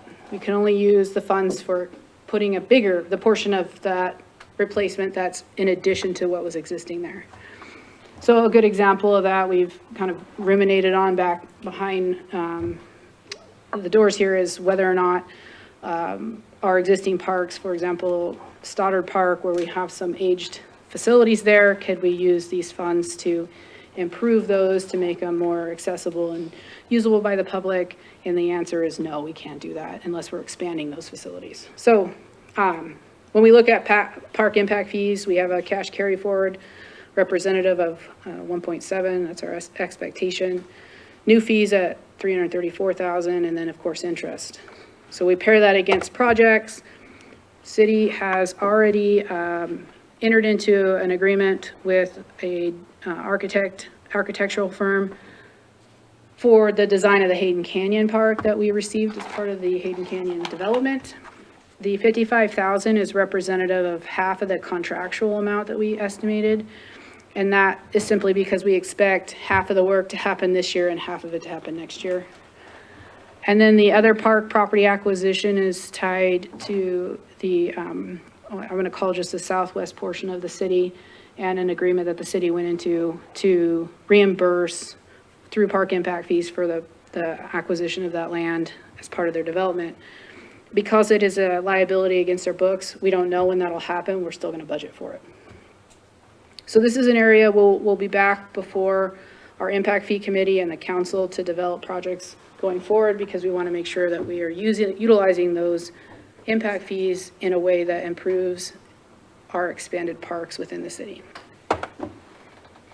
As mentioned, the law enforcement impact fee fund is a leftover impact fee fund that the city used to take. It is my understanding, but I can't be sure of it, I'll certainly circle back with council if I'm wrong on this, that those funds are set to expire either this next year or the following year. So we essentially need to figure out a way to expend the $5,000 in a way that expands law enforcement. And one caveat I will make council aware and the public who's here tonight is the purchase of any capital has to have a lifespan of at least 10 years. So that alleviates the ability or prevents the use of these funds to purchase vehicles and even equipment to put in those vehicles unless we can show that it has a lifespan of 10 years. The Government Way LID Enhancement Fund, this is the fund that did the improvements along Government Way back in 2010. I found this whole exercise of going through the city's financial statements and the financial planning process has given me a chance to really understand the why behind what we've done and where we're going. So this is a 30-year LID that was taken out, and the estimated amount still owed is $450,000. So this is really basically an LID payment that's paid to the city and then used to pay off debt that was taken out to make those improvements. There's no questions, moving on. Major capital, this is Fund 130. You heard me refer to this as referenced in Fund 111. If we have earned interest on our investments, then we will sometimes use those as a way to help fund our one-time capital expenses. Think of this as the city's way of allocating through the special revenue requirement dedications to capital projects that are one-time expenses. So I've seen in the past the city has used this to help save for our intersection improvements that aren't within HERA district, or maybe sometimes even within the HERA district. And also one-time capital expenses related to improvements in efficiencies and the conduction of city business. We are aggressively moving to do some major capital expenses this next year tied directly to some expansion that the city's going through, most notably the Lakes Highway District facility. We have our second payment to Lakes Highway District for the move to occur out there this next year. We anticipate that to happen as early as November, but likely maybe next spring, simply because it's hard to make a move during a time of year when you need to be ready for snow removal. The other fixed areas, one-time expenses, generator at City Hall. I'll make a comment that the city allocated ARPA funds for some of this purchase here, so this money went in there, we need to spend it, so that's where that came from. As council recalls, as we went through, could you give me some water? We talked about having to take the jump with the move to Lakes Highway District to make some significant investments in our ERP software. And that move is coming to us one way or another, but with the move happening, it felt right to make the move now. We think we'll do some cost savings versus waiting for the 3 to 5 years that it'll take to be forced upon us. And that will allow ease of access for our staff out at the new Lakes Highway District to utilize the software efficiently than the current way it's done, which is housed on a server here at City Hall. The other areas that we discussed is the Microsoft 365 migration. We've toyed around with the idea of when do we make that move. We also know this is something that will have to be done in the coming years, and felt, again, with the move happening out at the Lakes Highway District facility, having another server out there didn't seem realistic. So we are proposing to go this way so we have access to the cloud-based system. So unless there's questions on the remaining, I'll just let you read through them. We've gone over this before, but all of these are just functional systems of our service that we provide and all the areas that we provide, replacing equipment that's aged or needs to be replaced. Did we miss one? No, we got it. The last thing that we talked about in the last public workshop on the budget was looking at ways to address notably our 3 intersections that even our law enforcement officers will frequently ask us, when is the city going to do something about the safety issues? So I have tasked our public works director to come up with a cost estimate for putting in temporary light signals at these 3 intersections. And the average cost between those is around $225. You saw me propose that we pay for this out of our reserve account. We have an obligation to do something, and doing nothing while we save for major intersection improvements doesn't seem to really address the safety component. So that's one change that occurred since we first presented this. So you'll see that we see a 10% decrease between the change over year over year, and that's really relative to our aggressive planned projects, spending down our cash carry forward. Give me a break here. Tap. So as Lisa has also learned a lot about the different financial funds that we have, so have I. This fund, Donna helped me understand. We have code that has established the option for developers or builders to pay the city for a portion of improvements that would have been required to be done at the time of development, but maybe for one reason or another, the city isn't ready to do that improvement, or it wasn't a good opportunity. They can pay the city that money, and we hold it until that project comes time to be due. We use those funds to help offset the expenses related to those improvements. Fair? Okay. That'll work. Question? Yes? Do those, is there a time when those funds expire and they need to be returned? No.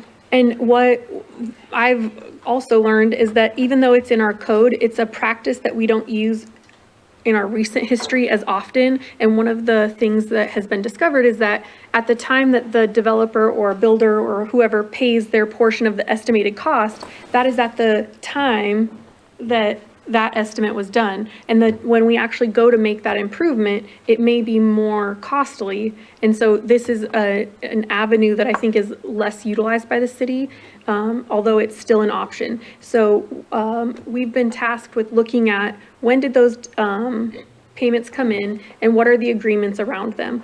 That is all documented within the city. It's just me having that knowledge at my fingertips is not there yet. So making sure that we're on basis and know where those are, and if we can use those funds for any projects that are coming up, then they would be attributed to it. But it's all based on agreement and approval that the city has done in the past, approved in the past.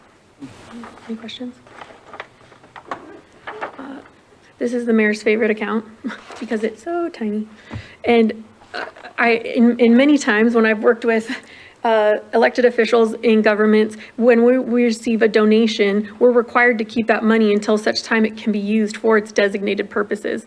And we will have to carry that account unless we then give it back or can partner with it. So there's $1,200 expected or budgeted for next year.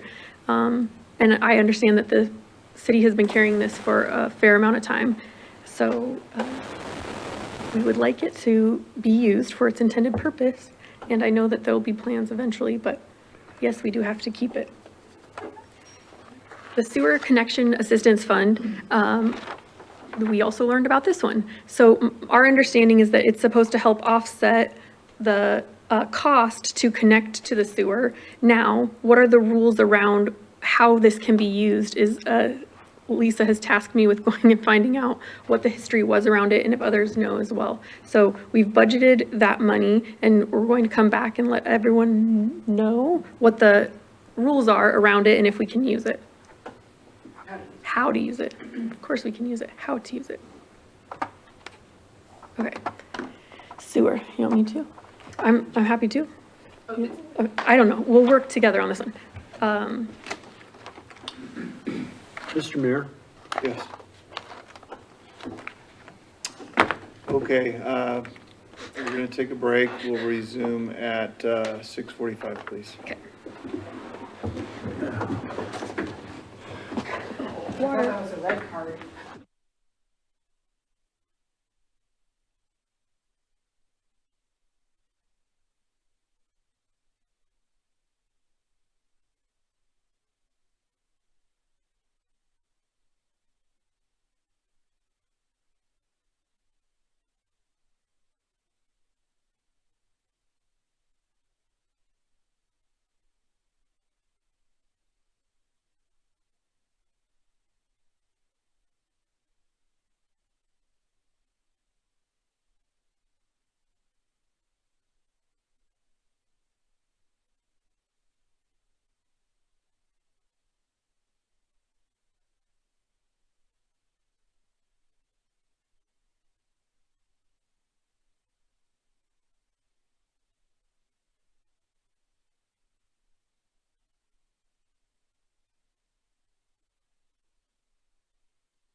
Okay.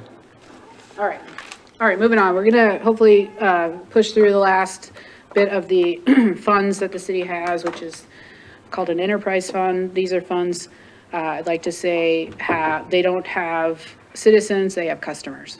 So we're usually, our revenue is directly tied to our customers, and our customers for us are sewer customers. What that means is we can generate revenue to offset our operation, what we call O&M, operation and maintenance, and save for replacement. The city has two parts of our sewer system. The one that's shown here is the treatment plant that's collectively owned within the area by the county, the city, and the Hayden Lake Sewer District. And then we have our collection system that is owned specifically by the city. When we talk about these funds and the implication of rates, it gets a little nuanced on whether or not we're increasing a rate relative to treatment or relative to collections. But know that in the end, the rate increases that we'll bring forward that we'll have to tie to the budget will be specific to one or the other. I don't believe at this point we're really looking at much of a rate increase on both of them, but we'll talk about those in a moment. So just kind of collectively looking at our sewer financial plan or financial funds, we have 4 of them. We have operation and maintenance. On the collection system, I believe that also includes treatment as well. So a treatment system, sorry, it says that. The capitalization fund, so these are this is the fund that documents when somebody connects to our system, that the amount that they pay in order to have access to that system. So they're essentially paying us back for the investment made. The wastewater revenue bond fund, which is directly tied to the bond that the city took out in order to fund the improvements at the treatment plant. And the asset replacement fund. So this is where we, when we set a rate for our customers, within that rate are amounts of money specific to these funds that help fund them, but you get one bill. It is the goal of the city and mine to help articulate to our customers going forward how their particular rates are being broken up over sewer collection and sewer treatment. And we look to make that change probably in the next coming year, but for now, we'll still get one sewer bill every other month, and it'll be one fee that you pay, but just know that we're working on improvement of that going forward.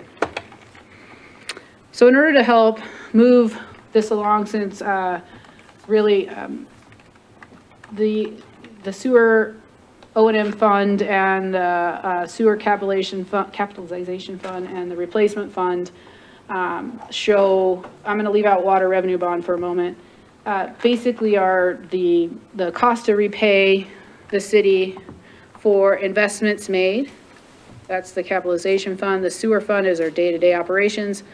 A good majority of this amount of money at $10 million is tied specifically and goes to HARBs as treatment. Treatment is one of our largest costs. And then the replacement fund is simply where we save, and this replacement fund is specific only to collections. So when all of our collection systems are going to be our gravity fed systems, not the pressure mains or the force mains as we call them. Question? Yes. So the city has been reimbursing HARSB for the facility upgrades mandated by the EPA from 2013 through this year, correct? And as I understand it, the city is done. That is done. We're not going to be spending money on that anymore. So why do I still see the amount going up for capital? This is revenues. So these are your are you on the next one? Yeah, I'm looking at under expenses. I'm sorry, I got ahead of you, and Okay. Well, can we go back to my pretty slide here? Yeah, go ahead. For the visual learner, as we talk about revenue, where is the revenue coming? How's it being spent? You can kind of visualize. On our capitalization amount, that's a significant cost for when somebody buys in, they're helping to repay us. So that revenue shown there is about roughly half of our revenue. So now when we go to expenses, I spent a little bit of time, and I didn't cover the wastewater revenue bond, but that's essentially our proportionate, or whatever, our amount of money that we are required to pay each year on the debt service. So you'll see the revenue bond will be a component of their bill too, and this is just showing how that's being utilized and paid for, in the expenses. So to answer the question about, are you specifically looking at capitalization fund or O&M on your question, Councilman? Capitalization. Again, on the expenses side, I'd have to pull up the detail, maybe Natasha knows.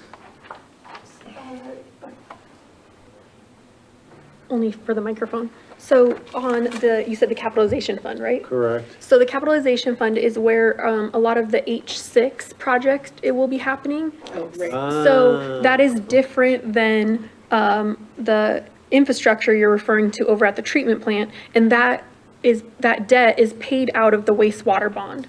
So we will make those payments. I can't remember off the top of my head if it's the next 20 or 40 years. 30? Okay. Split the difference. I knew I was going to be okay somewhere in between there. So the H6 projects, Alan might know more too. Yeah, so the question is the funds, right? Mhm. So we collect capitalization fees for our collection system. And those get spent on capital purchases, improvements on that system. We also pay cap fees to HARPS. That fund you don't see per se, but they use that for capital improvements on their system, collection system. I mean, the treatment system. And we pay O&M fees to HARPS, which they use for the operation, maintenance, and replacement. We collect that as part of our fees. And then we also collect O&M fees for the replacement, operation, and maintenance of our SERPs. The large improvements that took place at HARBS over the last year and a half were funded in part by their cap fees, not ours, and in part by the bond that we took that we have to pay back over the next 30 years. The bond part that we took was to pay for the expenses that were related to regulatory requirements. So in other words, the largest portion of that cost that we're spending, that we have to pay back, was to get the treatment plant up to what it needed to do to meet the new permit that just got issued, so that we're meeting those permit requirements with our discharge stream. Mm-hmm. So that will keep coming as an expense as we pay back that cost. We had to borrow money to pay that. Okay, so this precedes me, essentially, to repeat back what you just said, make sure I got it right. The city took out a bond in order to pay for its share of the facility improvements to meet the EPA requirements. We're done paying for that to HARS, but we still have to pay off the bond? Because we just approved the payment, the final payment, as I understand. Our bond attorney's here, she can certainly. Somebody who's been here for a little while too. So my understanding is that there may be one more draw on the DEQ loan, which would then be paid to HARBS when everything is officially, finally buttoned up.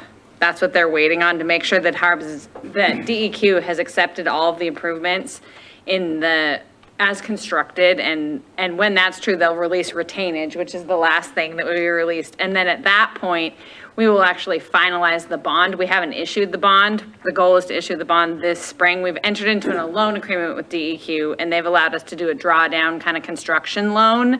And that'll be finalized with the ultimate final bond payment amount, and that will be repaid over 30 years out of your O&M.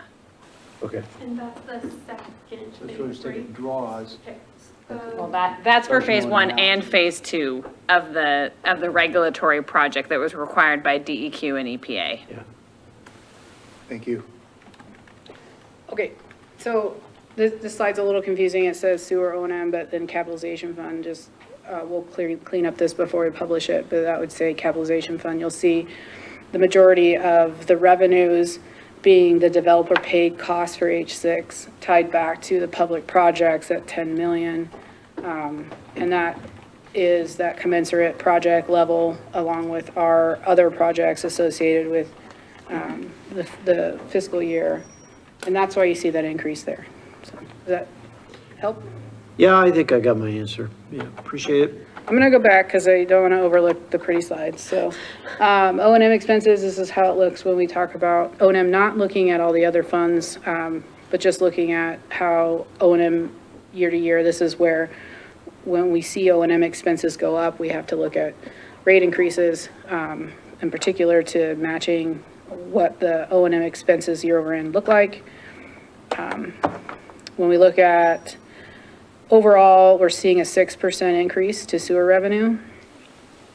And we're looking at a commensurate 6% level of increase in expenses.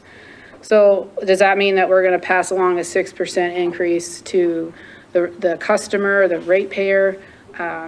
Theoretically, that would be yes, if we didn't have what Councilman Schaefer mentioned, which is the payment to the reimbursement to the fund from the NIPCA lawsuit that will end this year. It'll drop off. So the rate increases that we're taking plus the dropping off of that as a net neutral, almost of about a net increase of about 0.5% to 1% right now, estimated wise. So you'll see that plus or minus 1% increase to rates for fiscal year 25. When we bring forward the amended or proposed rate increases as it reflects on our fee schedule, we'll be explaining that out as well to council. So, the remaining two slides we didn't get in there, but if I go back and just kind of quickly cover the sewer replacement and the wastewater revenue bond, I think our bond counsel explained that hopefully well enough for you to understand. And then the sewer replacement, at this point, it's essentially a savings account. We're just saving towards the need to replace funds or infrastructure at a future date.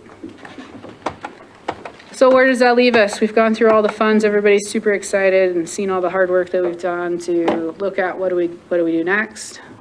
As mentioned early on at the very beginning, it is our hope that we would present to you a balanced budget that can move towards publication. And on the last page of your budget book that was provided to you as part of your packet is, hopefully, is that in here? Yeah.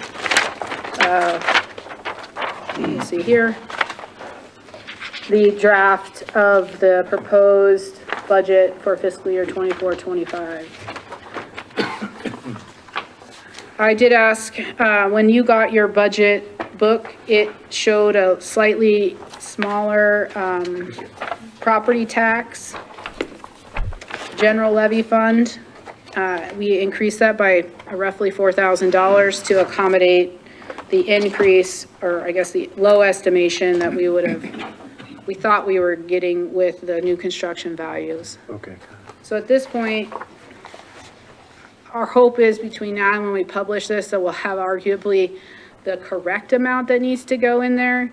And because we won't know that number until we can produce the L2 form, we want council to see that the only thing that might change is that amount as it relates to new construction. Our hope is that council will recognize that this is the highest a budget that you could levy, and also to adopt for the city of Hayden, and that between now and when there is a public hearing, you can go lower, but you can't go higher.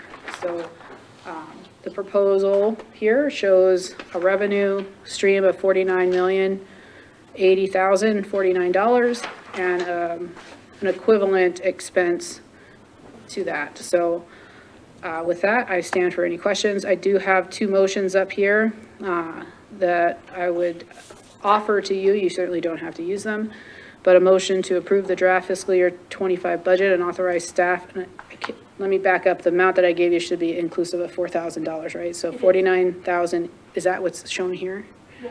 It's not 8449, 049, okay. A motion to approve the draft budget, fiscal year 25 budget, and authorize staff to publish the budget in accordance with the draft publication report presented to council at tonight's meeting. Or a motion to remand, and that would be a motion to send back the budget to staff to make adjustments in the areas, and I'm asking for some specifics here, simply because if you want the entire budget to be up for discussion, then arguably we should have had another workshop. If there are specific areas you want us to focus on and bring back information, we can do that. So with that, presentation is presented to you. So before we ask questions, I want to acknowledge that city staff has worked exceptionally hard on this. We had 2 workshops with city council. 3, thank you. In addition to that, individual council members have met with our city staff to understand the budget. Obviously, it's our goal to be transparent and to set city council up for a smooth process tonight. So with that, I want to publicly thank our staff for all the hard work they did putting this budget together. As you can be sure, balancing over $49 million is no small task. So thank you, Lisa, Natasha, and your team. Thank you. And all the other directors that supported you. Council.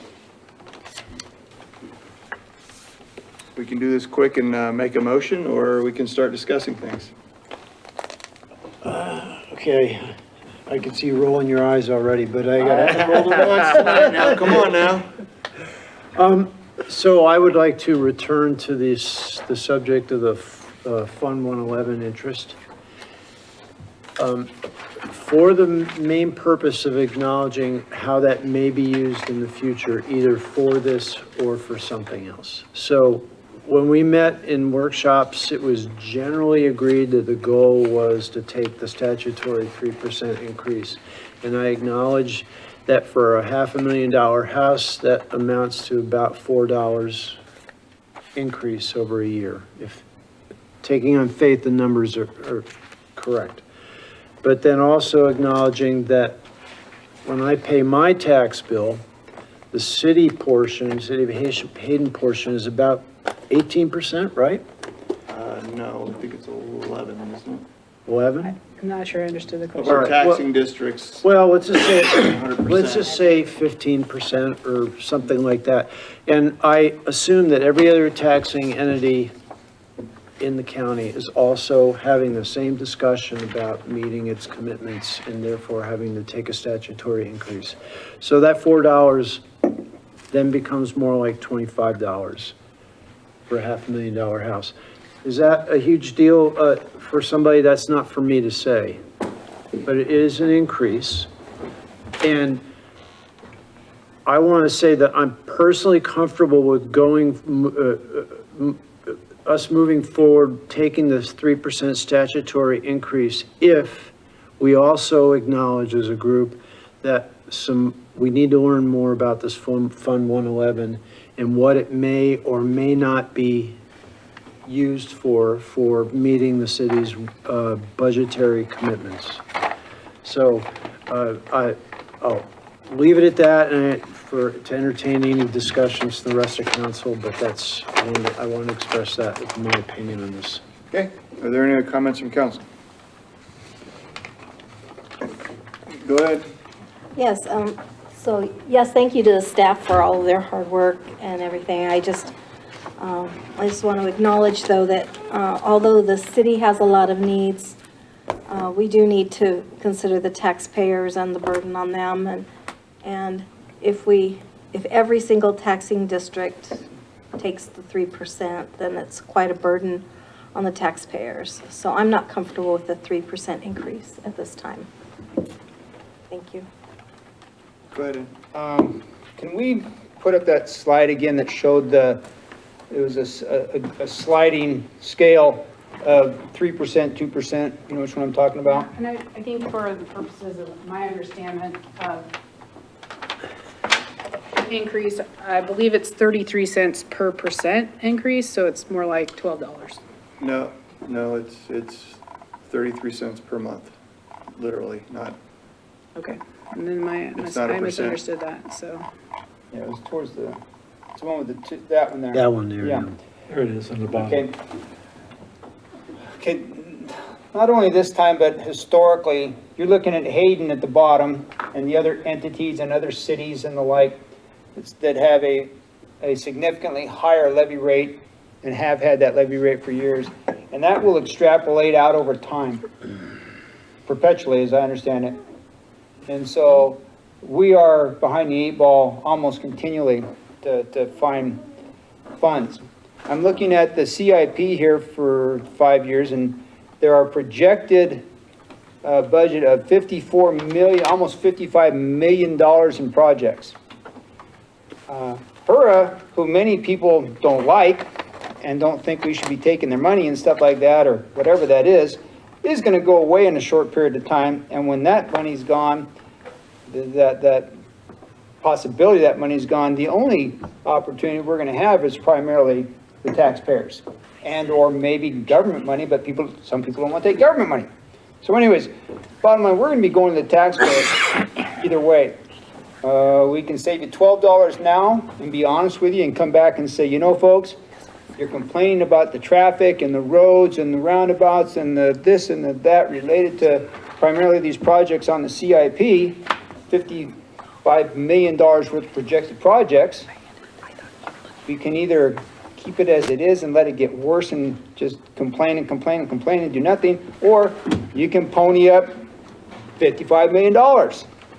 And that's going to be probably a lot more than $12 a year when as it washes out.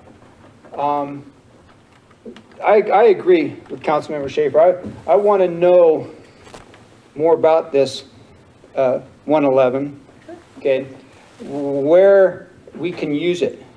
I'm hoping that we can use it, you know, 700,000 compared to 55 million is minuscule really. And I think I'd rather have the money there to contribute towards this as we move down the road than to have to go back and say, hey, people, we need more money from you, because eventually it's all going to get back to the taxpayer. Again, I think maybe a workshop where we, after this information is collected, where we sit down and have a deep dive discussion as we talk about. I just don't want to make any knee-jerk reactions tonight. So I think it's a good idea to go ahead and approve this budget, because we can always reduce it. If after the workshop we go, hey, you know, it makes sense, we can do it. But in order to stay on track with the timelines and statutory requirements and the like, I think we should approve it tonight. Matt, anything to add? Yeah, thank you, Mayor. Boy, a lot to think about, the budget. I have a big concern about inflation, how it's impacted not only households, but also the cost of doing business and providing services. I'm concerned that because of our low levy rate, that we have enough money to fix the number one issue that our citizens have said they want roads fixed. And I'm going to ask Alan a question. What was that last thing you said? They want what? Roads fixed. They want the roads to be better designed, better built, so that we have better connectivity and safer roads. I mean, that's resounding. You ask people what their main concern is, but I want to ask Alan, without the cost of right-of-way, what is the cost of 1 mile of a road, to build a road now, roughly? Well, 8 years ago, it was about $1 million. $1 million a mile mainly for a rural road without the curb and sidewalk. So it was probably closer to 1.8 8 years ago, but with the inflation and cost, I'm assuming I don't have a good number for you, Matt. I can just tell you what it was at that point. I didn't know. I'd have to go do a calculation. Yeah, I just want a rough number, because my point is that for us to do any improvements or replacing a road or putting a road in to make things better, the interest that we got on this, that 111 fund of what, $695,000, that doesn't even pay for maybe a third of a mile. I mean, we're behind the 8 ball. We need to be able to take these funds and spend it. So I guess bottom line is, I'm fully supportive of the 3% increase. That doesn't nearly even catch us up with inflation. The other thing I noticed is that with the 3 intersections that we are going to put in temporary lights, that's about the same amount of money that the interest brings in. So that would just pay for those lights. And I didn't want to say too much of it earlier, but when we were having those conversations and we prepared our first budget, one thing that Lisa really heard from several of you is that message, and we've heard it from the community, but she also went back to all of us and said, as we look at the CIP, we look at these capital plans, what can we start to try to do to address these intersections, this conversation? Lisa and Alan and others have had conversations, and they came up with that idea. And the first time you saw the list of projects to cover under Fund 130, it did not include that. And based on our workshop with the direction of council saying, yes, we are supportive of doing that, we would like it to be added back in, we noticed that the fund balance had sufficient amount to cover that cost. And so that is one of those examples where we are able to be creative in the resources we have, but address a need that was important to all of you. And that was, from those individual meetings, we had it with Tom, we've sat with others as well. And so I'm thankful that we're all seeing where the various funds come into the city so that we can be creative in making sure that we meet the needs of our citizens and what they're asking for. And what I would point back is that fund 111, the revenue is not budgeted. There are no expenses budgeted against it. The only way that we could spend something out of that is by opening up our budget again, or if as it falls to the fund balance at the end of the year, then that becomes a revenue stream to use in the future for one-time expenses or go towards our savings for these much larger projects. So my bottom line is I fully support the 3% increase, and I would like to see us approve our budget as presented tonight. And that I too would like to see if we do a workshop to dive a little deeper into that 111 fund in the future. But I'm not in the mood of trying to cut back when we have needs on the roads that people want. And so I want to have a budget that we can best fulfill those needs, although we're not going to fix them all. I just don't want to cut back on the ability to fix these problems. Okay, so we've heard from all 4 council. If there are no other comments to make, if someone is making a motion, I'd appreciate it. I'll go ahead. It's on the slide if you want. Oh, okay. I would motion to approve the draft fiscal year 25 budget and authorize staff to publish the budget in accordance with the draft publication report presented at the July 23rd council meeting. Okay, we have a motion. Is there a second? Second. Is there any discussion? Hearing none, may we get a roll call vote, please? Councilmember White? No. Councilmember Schaefer? Yes. Council President Roeder? Yes. Councilmember DePriest? Yes. Okay, moving on to item 5D. Consider Welch Comer scope of service for completion of the new Hayden Urban Renewal Agency district boundary in the amount not to exceed $7,000. Oh, you skipped one. You skipped C. I'm so sorry I did. Darn. Nice try. Maybe next time. All right.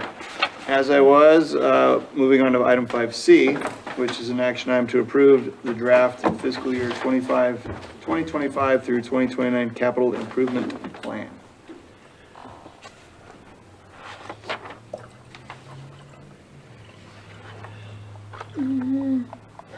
You guys have a printed version of this, and it is so hard to get. Okay, let's see if I shrink. It's okay, Natasha, we text can smaller keep it so at you can zoom 1,000, in we more. can keep it at If 1,000. I make it a little foot. smaller. What'd you say, boss? Or Mayor? I was gonna say, we could just keep this as 1,000 foot view. These are the projects that we're just planning for the next 5 years. and I'll leave it up in case there's any questions. So are there any questions from council? No, I'll just observe that this is either sewer capitalization improvements or it's road projects, right? And parks. There's a couple parks, as mentioned in the budget, there's some studies, but the Viking South Park City Impact Fee Agreement, that's $773,000, it's 3 up from the bottom of the 2025. And I believe the other, The Hayden Canyon Park for the yeah, so there's some 55,000. parks in there as well, just. Okay. And this does provide for the 5-year plan. The previous adopted capital plan was from 24 to 28, and this is from 25 to 29. Okay. Any questions or someone want to make a motion? Yeah, I'll make the motion. Okay. My motion is to approve the draft fiscal year 2025 through 2029 capital improvement plan. Second. There's a motion and a second. Any discussion? Can we get a roll call vote, please? Councilmember Schaefer? Yes. Councilmember White? Yes. Councilmember DePreez? Yes. And Council President Roder? Yes. Okay, now we can move to 5D, which is to consider Welch-Comer's scope of service for completion of the new Hayden Urban Renewal Agency district boundary in the amount not to exceed $7,000. Lisa, do you want to make any comments on this action item? Unless there's any questions about the memo I proposed or sent to council as part of this action, essentially we're going back to the original surveying company who produced the legal description originally used in the boundary to produce the modification of the boundary for the completion of the expansion. And again, these funds are reimbursable, should council seek that from the Hayden Urban Renewal Agency, but it is necessary for us to complete this work so we can continue making progress towards the December 31st deadline. Okay, are there any questions or someone want to make a motion? I have a question. Okay, go ahead. Is there a guarantee that it's reimbursable? Is that 100%?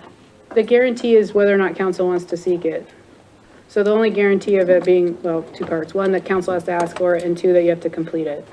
Because if you can't ask for a reimbursable expense on something, you don't complete. So, because it won't be in the district.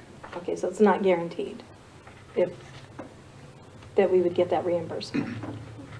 I think her question is if we ask HURA to reimburse us, do they have the ability to say no? Is that the question? Yes, Okay. I was just wondering is this, And I guess the answer to that would be, they are a separate body, they could say no, yes. thank you. Any other questions? Yeah, here's one thing I'd like to know is, this is the first time I've heard an actual number on parcels. Every time we've discussed this subject before, we've not had any idea. When was that established at 20 parcels? When council made the motion to move forward with the HURA expansion, leaving out the shoestring portion out to the So we former knew at park. that time and I just didn't hear No, it? we just didn't know, admittedly, at the time, the motion was made to include any parcels associated with the intersection. So I Okay. didn't know how many that was gonna leave in at the time. And now, after subsequently going through that and engaging the consultants, we now have that number. Okay, I would have loved to have seen that as part of the handouts, to see what those parcels were. I can certainly provide that to you. Okay. Subsequent of okay, this meeting. Yeah, and here's the other thing, so when we started out in this endeavor, we were surprised by cost number 1, and then we came back, then we were like, oh, there's cost number 2. This sounds like it's cost number 3, right? So first was lawyers down in Boise, next was lawyers here in Coeur d'Alene for doing different Yes, parts of it. this is the third thing. So where are we in the total amount to do this This would expansion? have been the total amount not to exceed 107,000. What was our original stipulation? Not to exceed, You approved 2 contracts with Elam Burke, the attorneys, and the consultant to draft the feasibility and eligibility report, Olivia Metz, both contracts were approved not to exceed 50,000 without council approval. At that time, I thought it was not to exceed 50,000 total. Am I the only one that misunderstood that? I don't remember. I think so. I remember 50,000 for Elam and Burke, 49,000 for Metz. Okay, okay. So I beg your pardon, I guess I misunderstood. So are we gonna have any others? Is this it? I don't, I'm navigating new waters. Don't know? No, does anybody know? This is a new endeavor. I'm learning my way through it, and I'm doing my best to present to you as I learn things, what those are. I don't anticipate any new costs unless those contracts look to exceed what we set as a limit, and I'm working with the consultant and the attorney not to have that happen. Okay. So I'd like to ask a question regarding that, that may answer part of this, is that by state statute, we're required to do those three things only. That's correct. I can't anticipate you're going to have another contractual obligation in order to complete the assessment of the expansion. I can't comment on whether or not, as Lisa indicated, there would be additional expenses that might come back in relationship to these three contracts. Right. Thank you. I have a couple questions. So I was just wondering, since this is a contract with Welch Comer and the director is also with Welch Comer, could this be considered a conflict of interest? Because the director of HURA is Welch Comer? Yes. And this, That's a great point. so HURA would need to be the one to analyze that? Yeah, they're two separate clients. Yeah, they're two separate entities and two separate clients, and that's not our analysis, that's HURA's analysis. Okay, and also I was going to ask, with the reduction of properties being considered, would that also reduce the cost of the other studies like Elam and Burke and Metz? They have It might, fewer yes. properties to look at? It might. Might. Okay. I know it probably, there's a good likelihood that it's tied back to the feasibility and eligibility plan, because they're reviewing a handful of, more than a handful of properties that got removed from that boundary. And I will tell you that I had a quote to do the boundary with from the surveyor, excuse me. And the reason I delayed bringing that to you is because I needed to go back and have him revise that based on the number of parcels that were removed, so there was a cost difference, I should say, in that, so I expect the same potential. Can I ask a further question? Of course. So, I don't want to hold up progress. We've committed ourselves to this. Let's get the job done. But on the other hand, that's an excellent question about the fact that we are paying Welch Comer for this, and the director of her is also an employee of Welch Comer. The other part about this being that we originally authorized a certain amount based on an unknown number of parcels. Now we have an idea of the number of parcels. Is it worth entertaining that we table this for one council session till we get those answers, or not? I'm just throwing it out there as a possibility. I want to just clarify for the record one thing, that the number of parcels has never been anything that we haven't been open and honest and provided to council. You had a spreadsheet with those parcels on them. I And then understand, that but I didn't go spreadsheet- through that map and. The try- spreadsheet has been revised to remove the parcels based on your motion. So Okay. that is the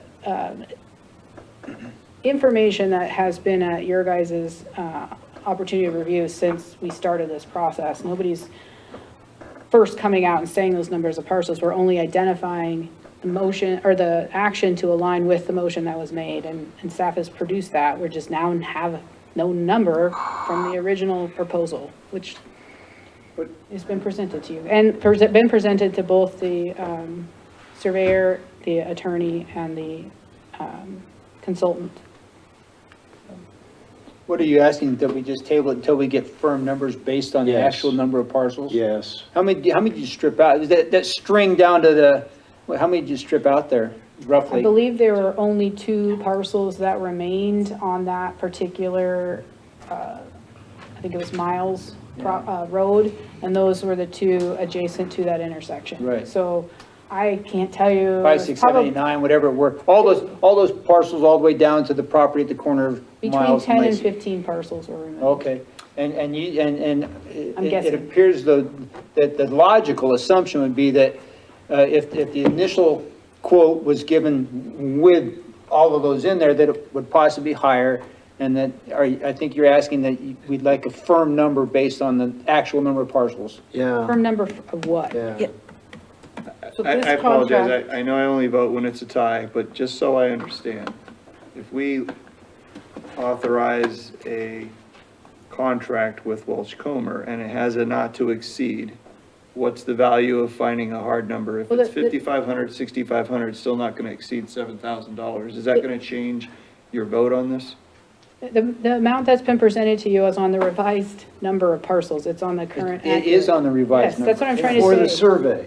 Yeah, but my understanding is Councilman Schaefer is interested in opening up the other contract. But they're already No, executed. I'm not interested in Okay. opening up. Then Okay. I need clarity around that question. I told you, I don't want to stop the progress. I just, The amount I- of money that's been presented in the budget, or in the contract, is to produce the legal description to meet the statutory requirement based on the 20-so parcels that were approved. What, if all I could do is present to you Then a we're already printout? there. If it's the approved, if it's based on the approved parcels, then the number they're giving us, it sounds like it's for those, not based on the no, I ones were get that. stripped That's out. for the survey. I Yeah. understand. Okay, well, I brought up my thoughts. I will be happy to submit to council through, via an email, the Excel spreadsheet that shows the parcels. So you have that, consistent with all the other times that I presented to you guys, those parcels. I have been working with Donna to produce a shape file of that, those properties, and we are working on that. I'm not necessarily in a place to be able to hand that over to you. I would have to work on some level of map that I can do, but that's again what the surveyor is going to do as well, so. Okay. Has council received enough information to make a motion on this yet? Sure. Yeah. Thank you. Go ahead, Matt. Yeah, thank you, Mayor. My motion is to authorize the city to enter into an agreement with Welsh Comer for preparation of the new boundary legal description for Hura expansion boundary. Okay, there's a motion. Is there a second? Second. Okay, any discussion? May we get a roll call, please? Councilmember White? No. Councilmember Schaefer?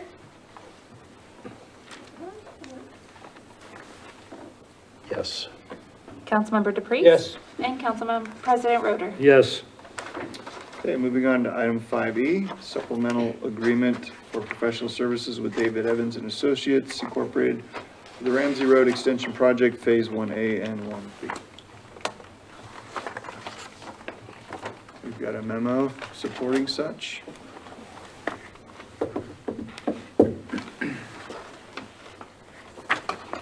Is there any discussion, or is there any questions that you have of city staff?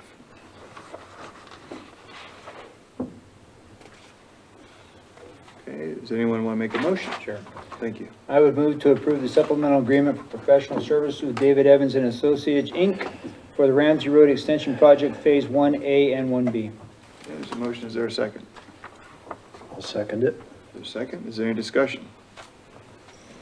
May we get a roll call vote, please? Council President Roder? Yes. Councilmember White? Yes. Councilmember Schaefer? Yes. Councilmember DePreez? Yes. All right, we are now going to move to reports. Item 6A, Lisa, do you have anything? I have a brief report. I'd like to acknowledge a move or shift in what I would call engagement of our community policing effort. And in conversations ahead of council meeting, I've met with Captain Smart, who's here tonight, and he is committed to represent the interest of the sheriff's office as well as the efforts in law enforcement with the city of Hayden monthly. Is that fair? And we'll be here to be available for questions. Of course, we want to make you aware that you have access to those questions offline as well and prior to council meetings, but for the purposes of starting a new normal for the city of Hayden as it relates to law enforcement and community policing. We're embracing some changes and shifts, and I hope that you recognize this as an opportunity for our community to grow in this area and to build rapport and connection with our police officers. So that is number one, and I'll hand it over. You'll see a line item on here is called law enforcement. That's specific to allow time and opportunity to discuss the law enforcement activities over the course of the month, the previous month, or possibly the year, or any relevant issues that is important to council. We expect this to be iterative and evolve as the need for accountability and representation happens. So he'll speak on that in a moment. And then I did want to make council aware that our Recreation Director is asking for information about the parade this weekend on Saturday regarding who is driving and who's walking, and whether or not you want anything to distribute to the children, meaning also known as candy, that you let her know. She is trying to kind of get the last remaining logistics figured out. So please respond to her and let her know what your intentions are. She's heard a little bit of variation. I've already spoken to her. Okay, and I was gonna ask, can we just knock this out since we discussed this at last council meeting? Does anybody wanna just share real quick here what they're planning on doing? I communicated that I'm not gonna be there. Okay, you won't be there. You let Susie My know. wife and I are gonna walk Okay, and hand out contraband. all right. Sadie? I'd like to ride, but I don't have a car lined up, and I would like to give out candy.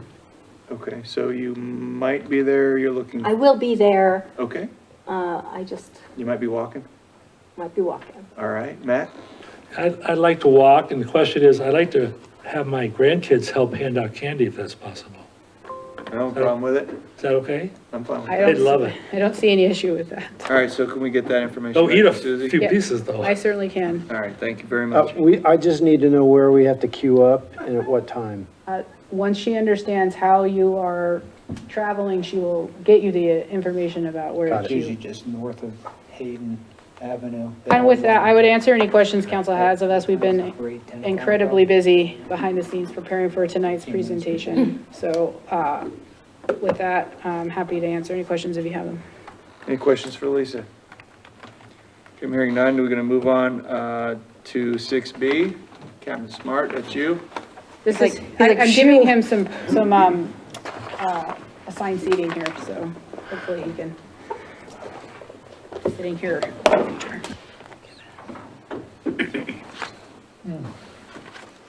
I didn't bring any fancy reports or stats tonight. However, we continue to try to build something to present to you. I think several of you saw a little snippet when we kind of displayed it on the screen at the commission's meeting of what we're trying to develop. We're still in development stages of that. And again, it's just about dialing it in to ensure that we present to you something that's accurate. We've already been down this road once, and we want to ensure that we go down this road to present you something that you can post even on the website saying, this is what the crime looks like in your area. As well as when I look at some of the information we're trying to capture, sometimes it's hard to see just the title of something and understand the true totality around what happened at that event. And so I am trying to ensure that when we present you something, you don't have a lot of questions of, well, what was that? And what did that entail? Or some of our hot spots that we put on here, things have increased and we have to go back and try to delve into why and how. And that's not easy because when we run a report, all it says is you went to this many welfare checks. It doesn't really paint the picture of what those were and what they entailed. Some of them are overdoses. Some of them are medical things in parking lots. Some of those are, mental health calls. And so we're trying to dial some things in and really encapsulate what's going on in your community that also paints a picture in your mind quickly that you can assess without having to go, but why this, but why this, but why this? So we're still moving in that direction. I think we're very close. We're on the cusp. So that's coming to a theater near you. Hopefully soon. And what we're going to do is once we get this dialed in, we're going to go back several months and redo all of those so you'll kind of get a snapshot of April, May, and June together to see our trends and where things are going. We'll go back in time and run all of those stats of that time frame to ensure that we're trying to project what our 3-month was and where we're heading for the future. Along with that, yes, like Lisa said, we can usually get these presented for the previous month by the first meeting of the month for the following one. So that way you can have it in advance, and then I can come and I can try to explain some things when you do have those questions. I will tell you right now, again, this month when we ran it, the current 3 hotspot addresses that we responded to for June are Walmart was number 1, the Honeysuckle Beach was number 2, and Athol Super 1 was the number 3 hotspot that we were responding to. Again, I did have her break out what some of those calls at Walmart were. Again, it's just a plethora. We got shoplifters, we got suspicious vehicles in the parking lot, we got unconscious people in the parking lot. We've got a plethora of welfare checks, and some of that is related to drug use, some of that's related to some heat strokes that we responded to with medical, some of that's related to a domestic or 2, it looks like, was in the parking lot. That's kind of what's going on at Walmart. It gets the full breadth of everything crime related, just it draws there. The community is drawn there like butterflies and moths for some reason. Yep, smart. Just to make sure my ears heard correctly, when you said Super 1, did you mean the Super 1 on Hayden Avenue? Yes. Okay. Obviously Honeysuckle Beach, parking issues. We have given a bunch of educational warnings in terms of we're contacting as many owners as we can by phone and or megaphone on the beach to say, your vehicle is not where it's supposed to be. Please move it before we start bringing tow trucks down to assist you in moving it for you, which will be to an impound yard near you. And so we're trying to make sure that we're not down there hammering people, but we're down there educating them on this is not the spot to park. Please leave that available for what its intended purpose is. Yes, sir. You getting much, besides the parking, you getting, drug activity, assaults, anything, any real crime? I have not seen anything in any of the logs that depict that we've gone there for any sort of like fights or disputes or anything of that nature. There have been very few, if any, fights and stuff like that. Yes, not in the watch commander logs that I've been, receiving and reviewing, so. I have a question. We know that parking and congestion is a major problem there, and you just identified that too. Do you have any suggestions on what we can do to try to alleviate the congestion and make that work better? And you don't have to have an answer now, but we've been trying to figure something out for a long time. I think what we should do is we should get with the deputies as well as Alan and discuss further the calls that they're going to and the things that they're seeing. What does that relate to? Is it a signage issue? Is it general incompetence of society? I don't know. We may have to throw out a broad net and see if maybe we throw up 50 more signs and that solves it. I don't know. Maybe it's a reading session down there. Remedial reading. Maybe it's, it would cost overtime monies, but maybe we dedicate a couple guys on a weekend during a couple of certain hours and really try to, because many of the people who go there are going to be weekly goers. They're not like, hey, I went there once and I'm not going to go there for 6 months again. They're probably there almost every weekend. It's their dropping point for the weekend and their water source.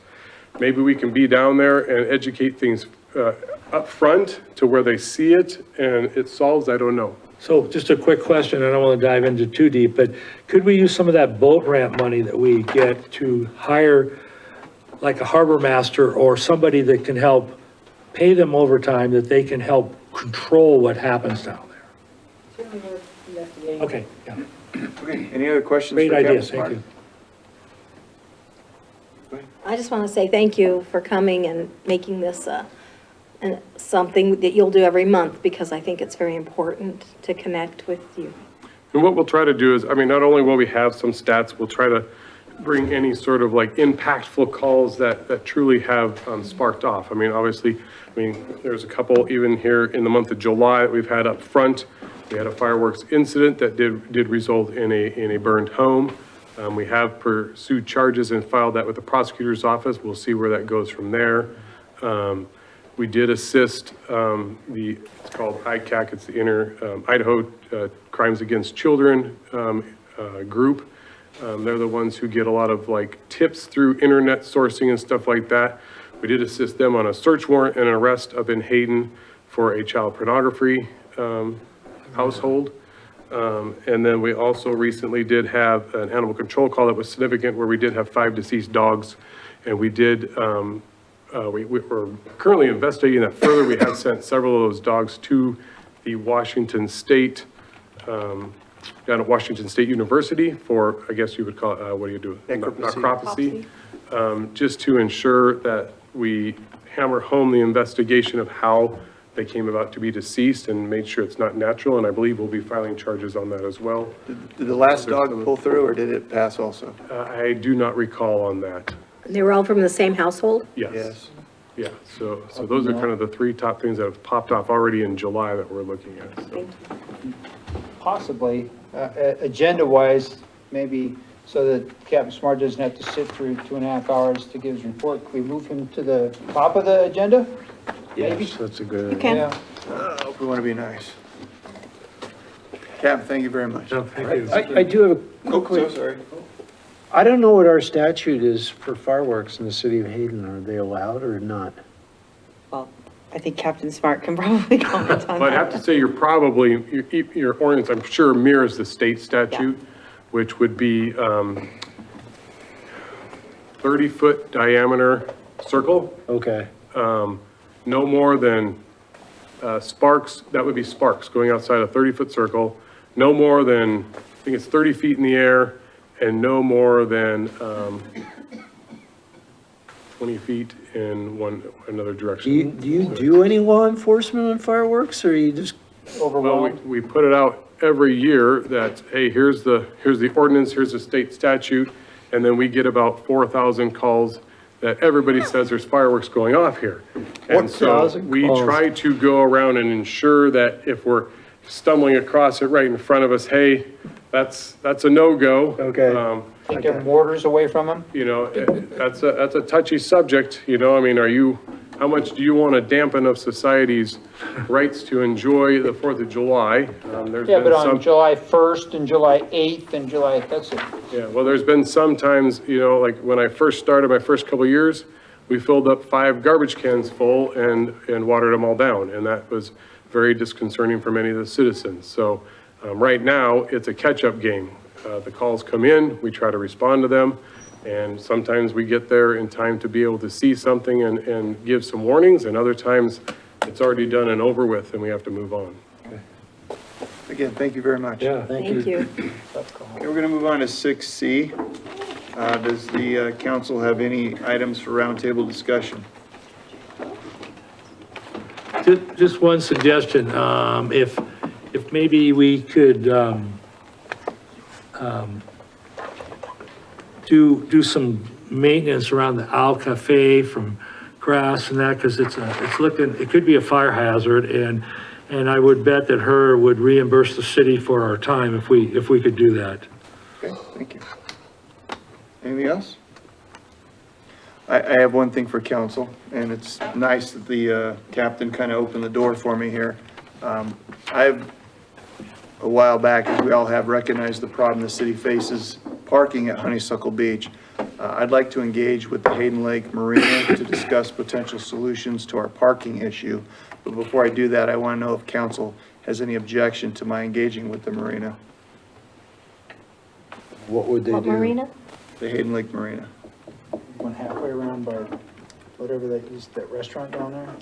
They are the property adjacent to the pit property Right. that the city owns off of Yeah, Honeysuckle. so obviously I would come to you guys with a plan to improve parking at Honeysuckle.